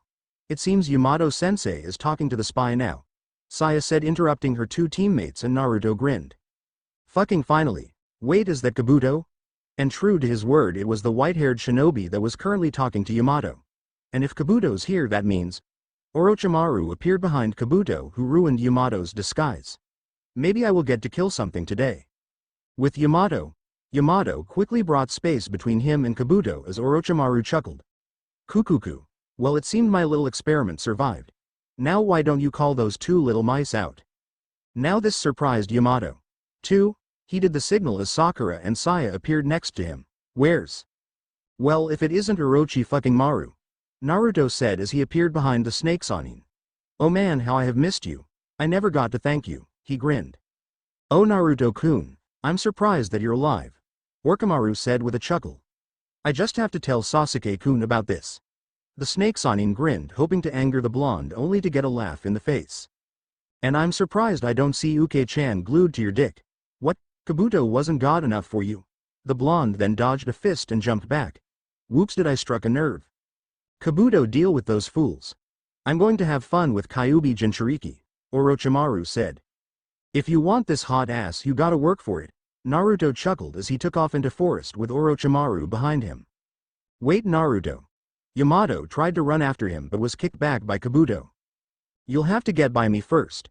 The glasses-wearing nin chuckled out as he adjusted his glasses. But Naruto-kun is not going to last long against Orochimaru-sama. Don't worry, Yamato-sensei, I'll help him, Saya said as she quickly got the bird she made and flew into the forest. HMPH, that's not fair, Kabuto said with grin as he avoided a punch by Sakura. With Naruto ducked under a kick and sent a fireball towards the snake Sanin, who only easily swerved around it. Kukuku, you know it's foolish to fight me, boy. Do I? He held up a hand as lightning surrounded it. Do I really? A beam of lightning was released from his hand as Orochimaru jumped away and did a couple of hand signs. Oh no you don't. Naruto stomped on the ground as spikes sprouted from the ground. Orochimaru quickly jumped back and landed in a tree branch. What strange justice you were using, I'm impressed. Well, you can also fuck off. He jumped up to avoid another Orochimaru that tried to swipe him with his sword.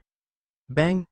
Naruto let loose a fireball that crashed and exploded into Orochimaru only to reveal him to be a mud clone. He looked back over at the tree to find that Orochimaru gone. I hate to tell you this, but I hate hide and seek. Seneashu. Multiple snakes shot up from the ground hoping to immobilize the blonde. Naruto jumped up and narrowly managed to dodge the snakes. Okay, we're playing that game, he said as he stood in the air.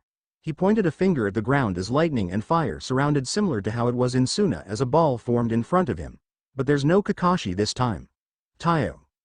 Boom! The ball flew down and let off an explosion that shook the whole forest before the area gained a white light as everything was destroyed and incinerated.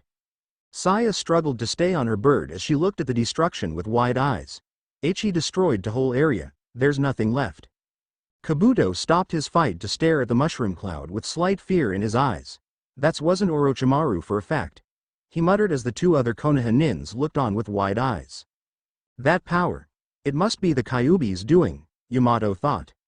Naruto. Sakura thought worryingly, with Naruto. Naruto landed on the cracked and barren ground as he whistled. Papa did some work. He then looked around for his opponent. I know that didn't kill the fucker, he whispered to himself. A sword suddenly flew and impaled Naruto in the shoulder. Gah. Orochimaru's head shot out of the ground as he latched on Naruto's neck. Son of a bitch. Naruto yelled as he grabbed Orochimaru and crushed his head only to reveal that as a mud clone. Naruto groaned and fell down to one knee as he took the sword out of his shoulder and set it on fire. Fuck you and that sword. Kukuku, you had me scared there for a moment, Naruto-kun, Orochimaru said as he appeared and clapped his hands. You certainly have changed my perspective about you. Naruto gritted his teeth before smiling. Yeah, well, you can take that perspective and stick straight up your pale ass. Got to buy time. Orochimaru chuckled as he pulled out his real sword. I see that some things don't change. Not like it matters if I'm going to die, but how's Uke-chan? He's still on about his psychopathic brother. Naruto grinned. Come on, buy it, you fucking bastard. Kukuku, Sasuke-kun has proven himself more than ready to be my new vessel. I can say that not even you can face him in battle. Can't wait to see the look on your face when I ruin your personal fuck toy. Naruto then internally grinned. I will bring him back to Konoha like I promised and you will be stopped in the process. Naruto yelled out with a surprisingly straight face. Don't laugh, don't laugh. Orochimaru only chuckled. Still the village idiot it seems. He then raised his sword. Too bad that you'll die here. He ran towards Naruto. Naruto grinned as he buried a hand covered in lightning in the ground. Orochimaru stopped running to see a large metal hand shot out from the ground. The snake Sannin jumped on it hoping to run towards the blonde, only to be electrocuted and flicked off. Ah! The snake crashed into the ground as his body shook in pain. This boy is something more. Shit, this body is rejecting me. I need to escape. Orochimaru tried to stand shakily, yet the hand gave him no pleasure as the hand slammed down on the ground, sending out multiple waves of lightning. The snake Sannin cursed as he quickly did some hand signs. Kachiyose no Jutsu. Rashomon. A large demonic gate appeared as Naruto's attack slammed in it. Boom! With Yamato. Damn it! Yamato cursed as Kabuto managed to cut his calf. The Junin saw a large demonic gate as another explosion rocked the area and the gate was destroyed. Kabuto whistled as he kicked Sakura away. I'll have to hand it Naruto-kun. To make Orochimaru-sama summon the gate is no laughing matter. That's not good, I have to get to Orochimaru-sama quickly. Take this Shanaru. Sakura yelled as she landed a jaw-breaking punch to a distracted Kabuto. The nin flew back but landed on his feet as he rubbed his aching and probably fractured jaw. His hands glowed green and he grinned through a bloodied mouth. I see that Tsunade didn't hold back in her training. Unfortunately, our time is done for now. Ta-ta. He then disappeared in a shunshin. Damn. Sakura cursed as she quickly went to Yamato's side. He escaped, her hands glowed green as she touched the man's leg. Never mind that, we need to get to Naruto and Saya, Yamato said before his face turned to a frown. I never seen power like that. Yamato Taicho. The man shook his head. How long till my leg is healed? Well, he severed your gastrocnemius muscle. Shit, that sounds like a disease more than a piece of meat. Naruto said as he sat down. His jacket was gone and his gloves had scratches on them. Naruto. Both nins yelled. What? He then looked down. Yeah, I know I lost my jacket, and I just bought it too. What the hell happened back there and where is Saya? The Mokuton user practically yelled in his face. The blonde shrugged. The snake bastard is a slippery one, and as for Saya. The blonde rolled his eyes. Right, as for her, who knows? Yamato paused before sighing. There's no need, she joined forces with Orochimaru. So that means I can kill her? Naruto asked hopefully. The Junin narrowed his eyes. No, if anything we'll bring her back to Konoha to be questioned. You have some explaining to do. Naruto scoffed as he rubbed his beard. Not much explaining, I overestimated my power and Orochimaru got away because of it, but it won't happen next time. Sakura rolled her eyes. And why not? Because I'll melt him, he said with an evil smile. With Orochimaru. Are you okay, Orochimaru?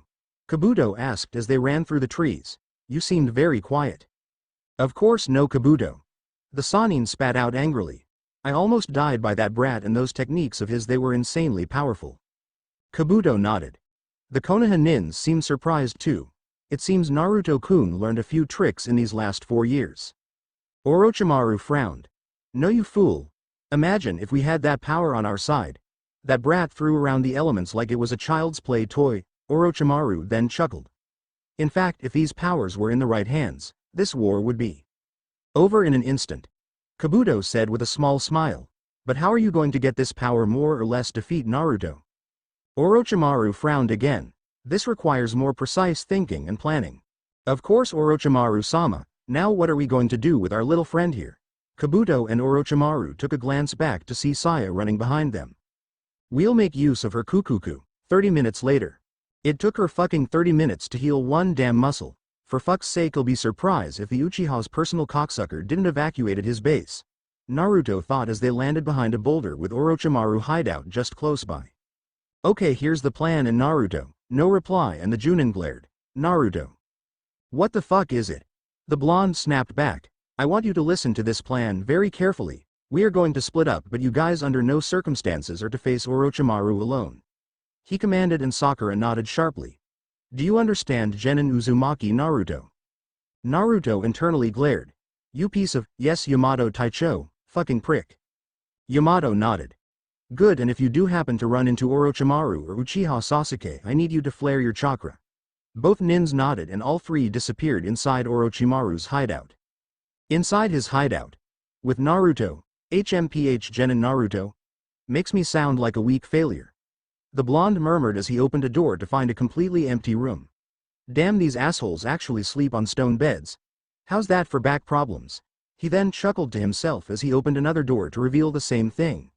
Maybe I'll ask for a promotion when I get back.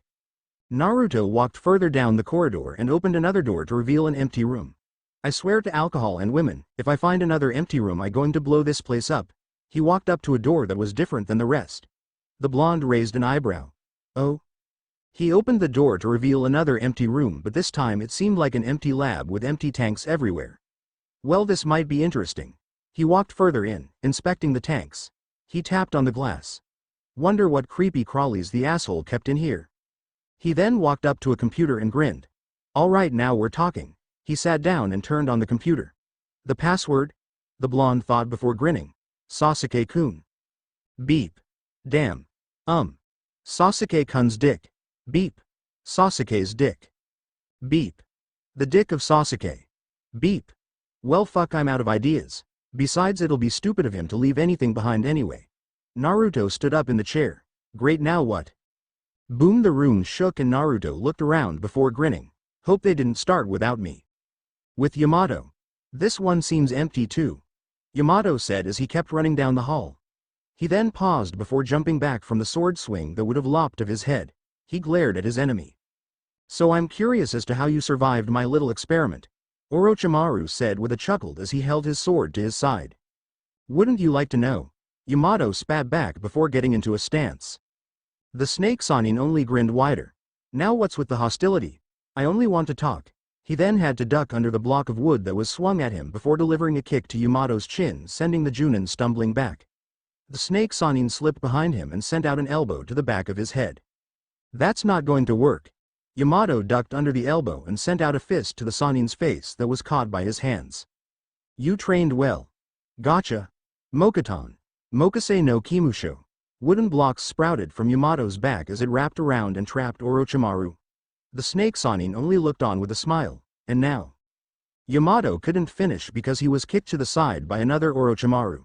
The jutsu released and that Orochimaru revealed itself to be a mud clone. Kukuku, did you think it was going to be that easy?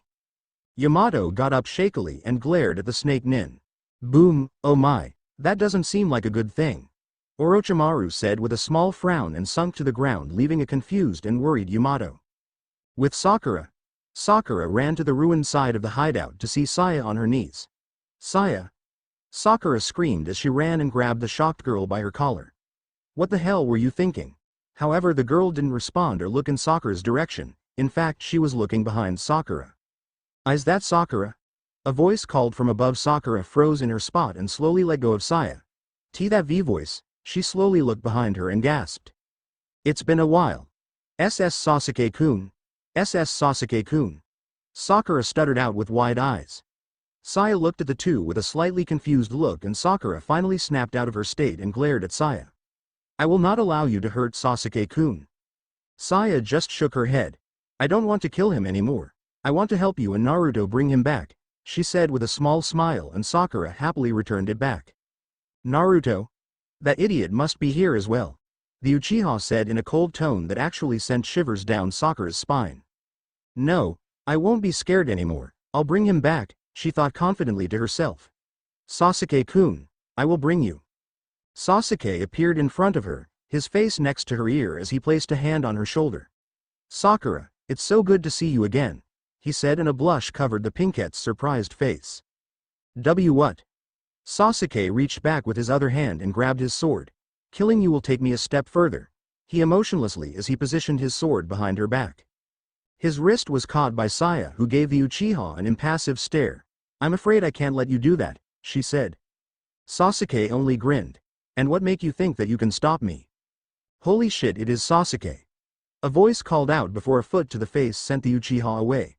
Finally, my day is getting better, Naruto said with a big grin as he appeared next to a still shocked Sakura.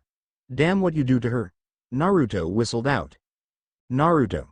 Sasuke stated as he got up and grabbed his sword. I'm surprised you managed to lay a hand on me. Then again you caught me by surprise and it won't happen again. Naruto smirked as he held a finger out. I'm just happy I get to keep my promise. Ha, you're too weak to bring me back to Konoha. Sasuke chuckled out. Wrong promise. Bang. Sasuke dodged the fireball and blocked the punch Naruto sent out. You're much faster than last time, Sasuke said with a smirk as he grabbed onto Naruto's fist. Chidori Nagashi. Currents of lightning expelled from Sasuke's body, shocking the blonde man. He was then kicked away by the Uchiha. Okay then, Naruto said with a grin and wiped the blood from his lips. Guess we're going to go with lightning today. He stood up straighter. Now before I whoop your ass, tell me, was training under Orochimaru worth all the trouble you gave us? Sasuke smirked. Wouldn't you like to know, loser? But to answer your question, yes, it was. I'm now strong enough to kill Itachi. Ha ha ha. The blonde laughed and Sasuke's smirk widened. Laughing cause you're afraid. Don't worry, I'll put you out of your misery soon. His sword was then covered in lightning. Few haven't laughed that hard in a while, Naruto said as he grinned. Now let me show you how wide our power gap is. Yoroi. Naruto was covered in yellow armor that buzzed with energy. He vanished in a flash, leaving a sound that sounded like the crack of thunder. Sasuke's smirk vanished as a fist connected with his cheek, sending the Uchiha to the side. Wah! The Uchiha was kicked in the chin, sending him up in the air. In a flash of light, Sasuke was punched in the air. In another crack of thunder, the Uchiha was kicked to the side. Saya and Sakura watched in amazed eyes as the Uchiha was being tossed around like a ragdoll before an axe kick sent him down to the ground with a loud crash. Such power. Saya thought in shock and blushed a light red. Naruto landed on the ground, still covered in his armor, with a grin. Still think you can kill Itachi? Naruto taunted before senbons made of lightning were sent flying towards him. Seriously, did Orochi-chan the supposed genius, out of you last night? Naruto said with a smirk as he stood and allowed the senbons to hit him. Only they disappeared when they made contact with Naruto's armor. Kaden. Gokakyu no Jutsu. Ho-ho, switching it up, Naruto said with a grin as the huge fireball came hurling towards him. He grinned as he held out his hand and the fireball stopped and decreased in size till it was nothing. Sasuke, however, used it as a distraction and swung his sword, hoping to cut Naruto in two.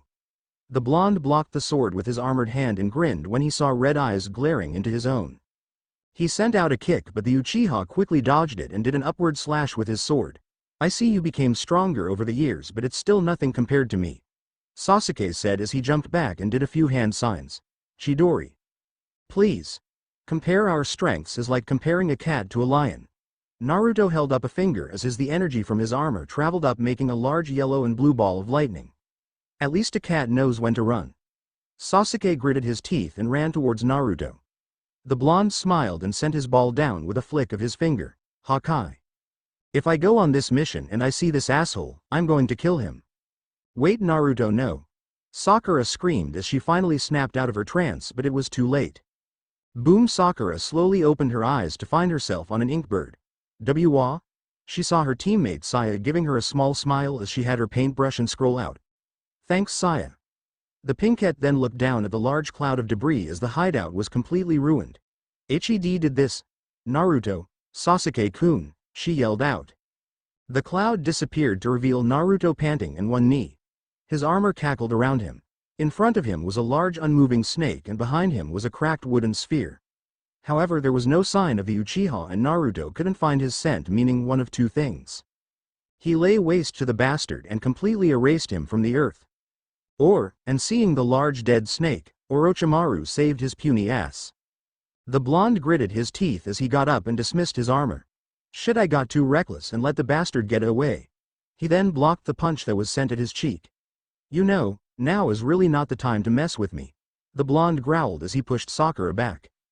Why, you idiot. You could have killed us, she said angrily as she looked over for a certain Uchiha.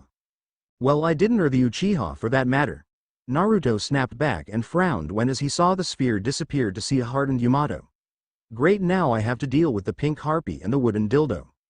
Somewhere. So what do you think? A deep voice rumbled. The plan is perfect, but how? I wouldn't worry about that. In fact, you shouldn't worry about nothing. Everything will fall in play. Eyes narrowed at him. Well, it should. Failing is not an option. Of course not. Who do you take me for? In fact, I feel as though you are questioning my strength, the deep voice growled.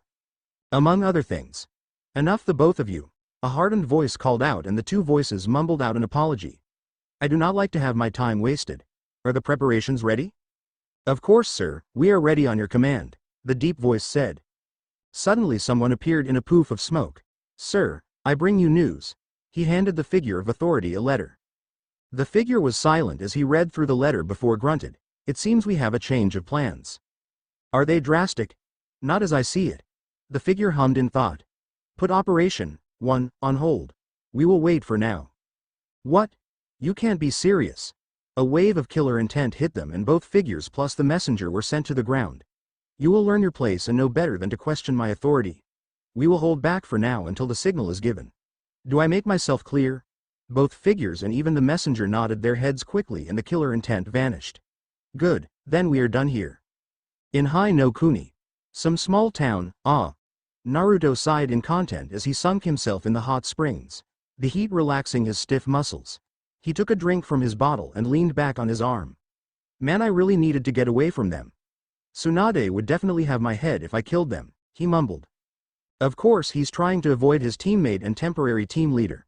After what happened at Orochimaru's hideout, Sakura kept on preaching about how he shouldn't feel animosity towards the Uchiha, that they're always a team, and other annoying bullshit of the sort. Now usually Naruto could easily block out the sound of her voice, but then came the tree hugger yapping on about teamwork, self-control, respecting your superiors, yada yada. Naruto tried to ignore him in his usual fashion until Yamato threatened to sell him out to Tsunade. Well, that didn't end pretty, which is why he's hiding himself in the hot springs. For their protection, of course. So I didn't kill anybody, but at least I have some alcohol. Naruto grinned as he took a chug.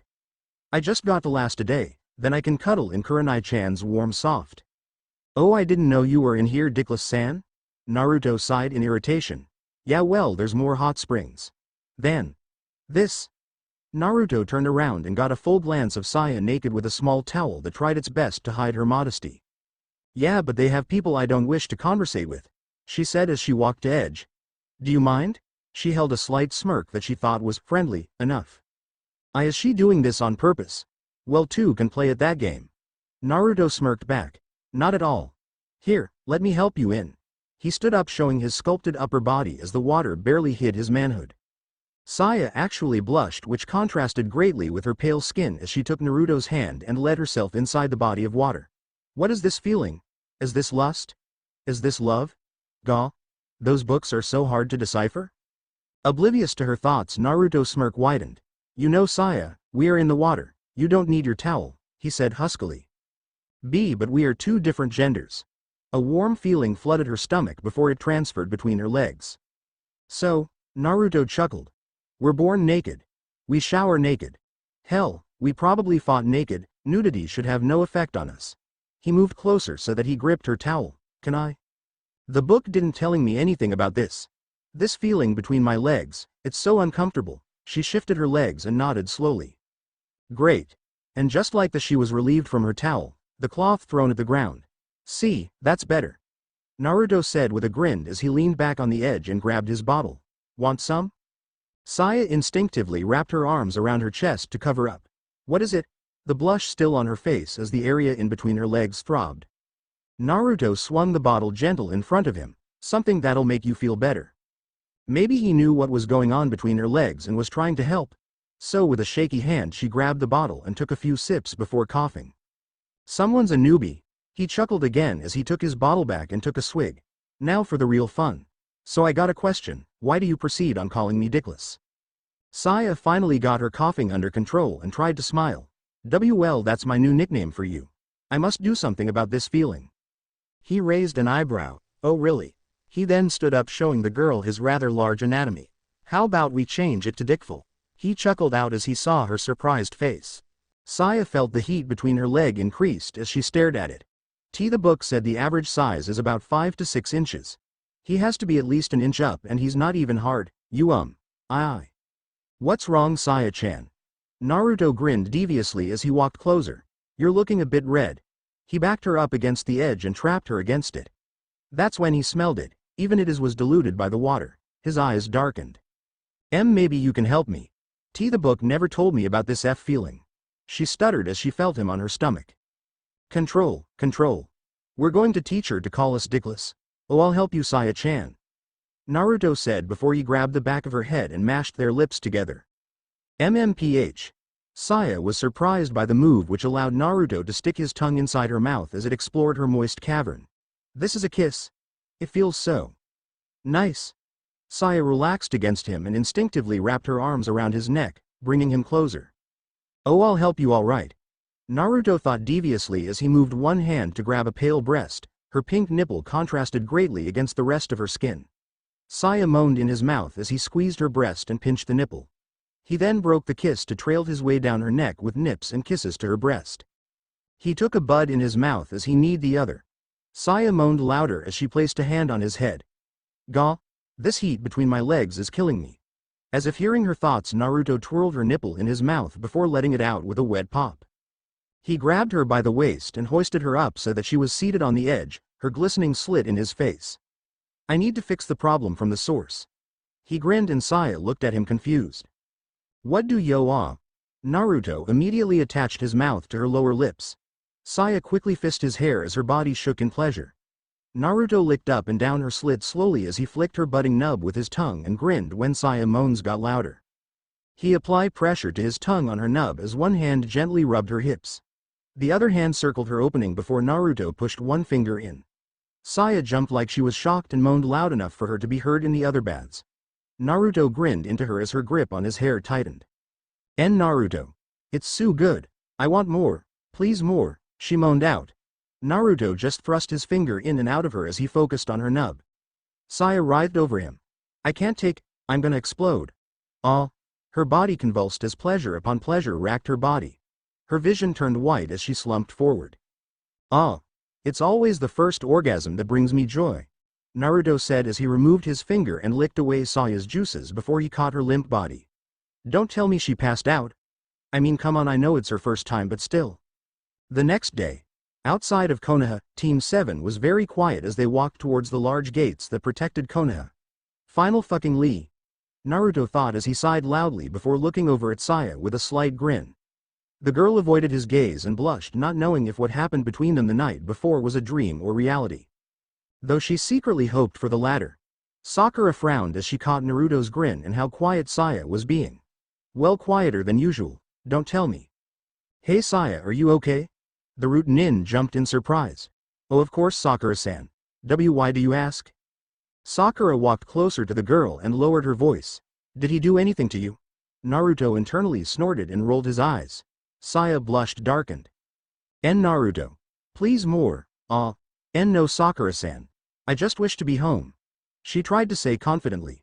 That had to be a dream, but what a weird one. She gave the pinkette a small smile. Sakura returned the smile and placed a hand on her shoulder. Okay, but we're teammates now, Saya. If you want to talk, then I'm all ears. She then lowered her voice again. And if he gives you any problems, just tell me and I'll beat his ass.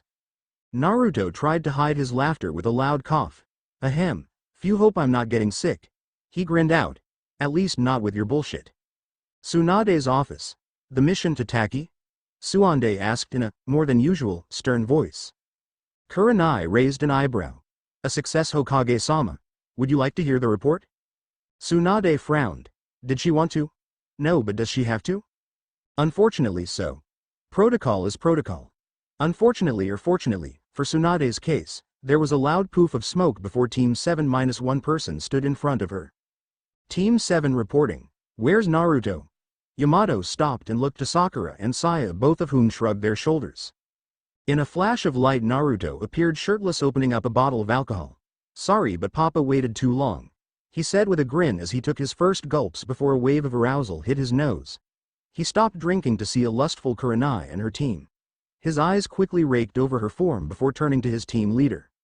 Yamato just gritted his teeth in frustration. Like I said, Team 7 reporting a failure. Team 8 and Kurenai widened their eyes in surprise and Naruto just took another sip from his drink. I see, Tsunade said as she avoided looking at Naruto. The blonde man just frowned. I want a full report, she said sternly before looking over at Team 8. I shall expect a report from you, Kurenai, but for now your team is dismissed. Kurenai nodded as her team left with Hinata taking a long glance at the blonde womanizer who scratched his chest. Kurenai locked eyes with Naruto and gave him a quick smirk, one which he returned. Yamato cleared his throat as he reported to Tsunade their mission. However, Naruto went to challenge the Uchiha alone and completely destroyed their base. But besides that, we got no information on their plans. Tsunade grunted. I guessed as much. Well, Team 7, you will be given rest days till I call upon you again. You are dismissed. Tsunade closed her eyes and rested her chin on her hands as 3 poofs echoed around the room. However, she knew that she wasn't alone. What do you need, Genin Uzumaki? Well, for one, can you people stop referring me by that useless rank?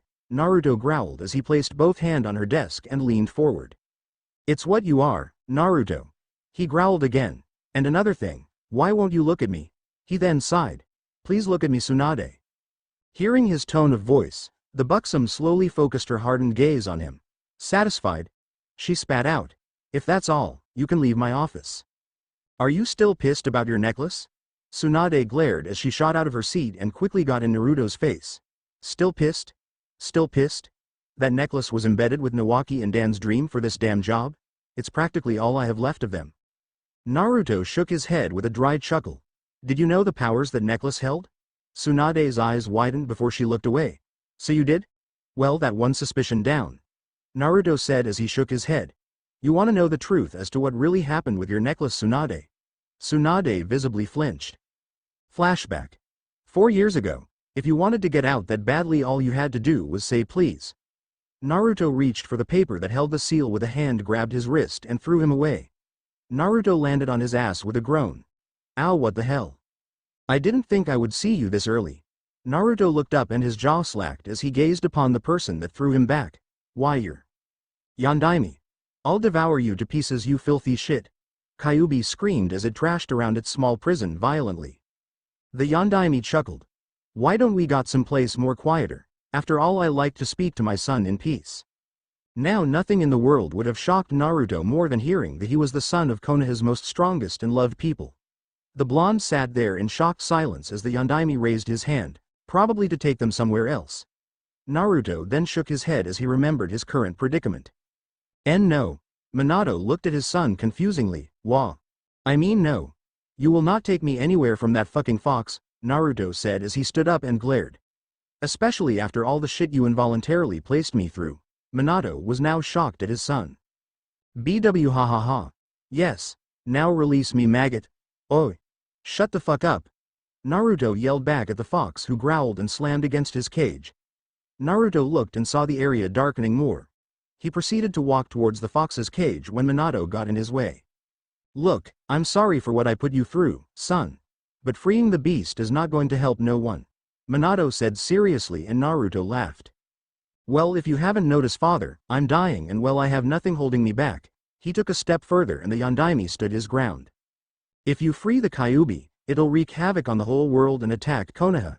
Do you really want that? Naruto just laughed again. Even my own father takes me for a fool. Of course I know that, but here's what you don't know. You got to give, to get. A rule that all demonic creatures abide by. And our little furry friend over there is exactly that, a demon. I see. The Yondaime whispered. But Naruto, you can't let your hate and anger of you village blind you. You know you're starting to annoy me, father. But the fox will return home after this, right? Naruto called out and the fox growled. Good. He walked forward and Minato tried to grab his shoulders only for his hand to go through him. It seems like your time is almost done, father. Naruto, don't. Oi fox. Here's my demands. You heal me and return to hell and I'll free you from this prison. Naruto said, ignoring his father's words. Fine, ninja, free me and you shall be safe from death and your world left alone. Kyuubi bellowed out and Naruto grinned as he grabbed onto the paper. Welp, here goes nothing. Naruto ripped the seal as the darkness began to close around him. However, a green tendril grabbed his hand and tried to hold the gate back in a weak attempt. The fuck? He looked down and saw the source coming from his chest. With his other hand he pulled off the Shodem's necklace. Sorry, Tsunade. Naruto whispered as he crushed the mineral in his hand. BWHAHAHA, freedom is mine. Kyuubi roared as Naruto's vision went white. Flashback ended. Tsunade stood in shock as Naruto narrowed his eyes at her. So how long were you going to keep my heritage in the dark? He paused and tapped his chin in thought. Actually scratch that, I don't care. How rich am I? Tsunade finally got over her shock and sighed sadly. Naruto. You can't really blame you father. I can, but am I going to? Nah, I'm a simple but smart man, so how much we talking? Tsunade got a somber look in her eye, something Naruto didn't like seeing on her. I'm sorry that I kept the knowledge of you father away from you. She tried apologizing, but he held a hand up to stop her. He then sighed as his eyes got softer. Don't blame yourself. Stop blaming yourself for everything. He then took a step forward and trapped the shocked woman between her desk as he looked into her own brown eyes. For Dan, Nawaki, hey, even something as stupid as my heritage. Tsunade tried to step away but found herself stuck in a very tight situation. I don't, she tried to say but ended up looking away. Naruto gently grabbed her chin and lifted her tearful face to look at his. Is this what the fearless Senju Tsunade has come to? He whispered. By crushing that damn necklace I freed you from its curse, its bad memories. His eyes then roamed her face. And by doing that I feel more comfortable to do this. He leaned forward and pressed his lips to hers. Tsunade, internally, was surprised but her body remained stiff and frozen. He's kissing me. Something kickstarted in her brain and she immediately wrapped her arms around his head and deepened the kiss. Naruto's hand wrapped itself around her waist while the other one laid flat against the desk. Alright. I'm not a bloody mess. Now let's have some fun, he thought with a mental grin and pressed his front against hers. With his idle hand he reached behind her and squeezed her ass. Tsunade moaned. Wait. And Naruto. She tried to say through another moan as he was slowly ground himself onto her and kissed her neck. And Naruto. We can't. She finally managed to place a hand on his chest and created space between them. We can't. It's not right. Though her face said otherwise. Why not, Tsunade? When are you going to let someone take care of you? He let out a quick chuckle. I learned that this world is much easier to live in when you have someone at your side. He grabbed the hand on his chest and placed it on his bearded face. Let me ease your troubles. He captured her lips again with little resistance and held her body to his. Naruto lifted her up and sat her on her desk. A grin formed on his face as reached up and cupped one of Konoha's most prized possessions. Fuck it. Tsunade threw away all her thoughts and slammed her lips to Naruto. Finally. So what are you waiting for, brat? Tsunade grinned out as she disconnected their lips. Show me why you're the great womanizer of the South. She taunted him with his annoying alias. With a challenging grin he grabbed her shirt and ripped in two, taking the useless material that held her glorious breast and throwing it to the side. Show me what I missed. She moaned out as he immediately latched on a hardening nipple. He licked her nipple as a hand rubbed and squeezed the other breast. Her moans increased as she placed a hand on the back of his head, pushing him closer to her chest. Please Naruto. She cried out and Naruto knew exactly what she wanted, he just wanted to have some fun. He let go of her nipple with a wet plop and grinned. What do you want, Tsunade? He pressed a hand against her wetness and the older woman practically melted on spot. Do you want me to worship your body nice and slow? He slowly teased her as his other hand fingered the hem of her pants. Or, he stopped his motions. Do you want me to ravish your body like a wild animal?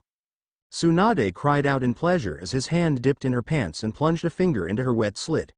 She shuddered against his hand and leaned back on her hands. I want you to ravish me, she said quietly, her eyes closed in pleasure. Naruto's grin threatened to split his face and he stopped his motions. What was that, Su-chan? Did I hear that you wanted it slow? He slowly, almost achingly, trailed a finger up and down her slit. Tsunade whined as she bit her lip and tried to create more friction. He's playing me, he slowly dipped his tongue out and licked her neck. But I like it so much. Please Naruto. He stopped and looked her in the eye. Take my body like the wild animal I know you can be, she said sensually, all resistance and second thought gone from her mind. Tsunade gripped his hardened member through his pants and it was Naruto's turn to groan. You want an animal? He suddenly backed up and switched her around so that her front was pressed against her desk. Her ass was out to him and he smelled her overwhelming arousal and he grabbed the hem of her pants. You got one? In one fluid motion he slid down her pants and underwear revealing her glistening slit. Tsunade brought herself up and tried to look behind her but froze when something big and wide pressed against her heat. Naruto's hand gripped her hips. You still got a chance to back out. He teased himself with her slit and Tsunade's moan echoed around the office. Any louder and Shizune may walk in on us. Yet the thought only excited him more. I want this. she said through her moans, and Naruto gave a small chuckle before he sheathed himself fully in Tsunade. Ah! She cried out as she shuddered against him, and Naruto paused to get her used to his length. Tsunade took a deep breath and looked back to give Naruto another sensual smirk as she moved her hips on her own. Naruto only grinned as he placed on hand on the desk and thrust his hips forward. Tsunade's eyes widened and she let out a silent scream as Naruto, true to his word, pumped in and out of her like a wild animal. The desk shook and groaned with each thrust, and Tsunade blindingly reached out to grab the edge. She finally found her voice, and the office was filled with her moans, the desk's squeaks, and the sound of skin slapping against each other. Naruto lifted her body up so that her back was pressed tightly to his front as he rammed in her and gripped both her breast. More, Kami, more? Tsunade cried out, and Naruto gritted his teeth as increased his pace. Yes, Naruto. Tsunade reached back and turned her head to lay a sloppy kiss to Naruto's lips. He released her breasts to rub over her body. Tsunade shivered as her first orgasm raged throughout her body. Luckily her mouth was preoccupied with Naruto's, or else everybody in the tower would have heard the great Senju Tsunade's screams of pleasure. Her body went partly limp as Naruto continued to piston himself in her. His hold on her never faltered as she shuddered again, and this time her body went full limp. Yet as kept milking him for what he was worth. He felt the familiar tightening sensation as he sped up his already erratic thrust. Oh shit! Was the only warning he gave before he emptied himself in her. He panted as he pulled out and caught a sex-drunk Tsunade before she fell. Well damn. How'd I go about this? Naruto asked himself with a slight grin. Thanks for watching. Also remember to subscribe and like this video. See you in the next video.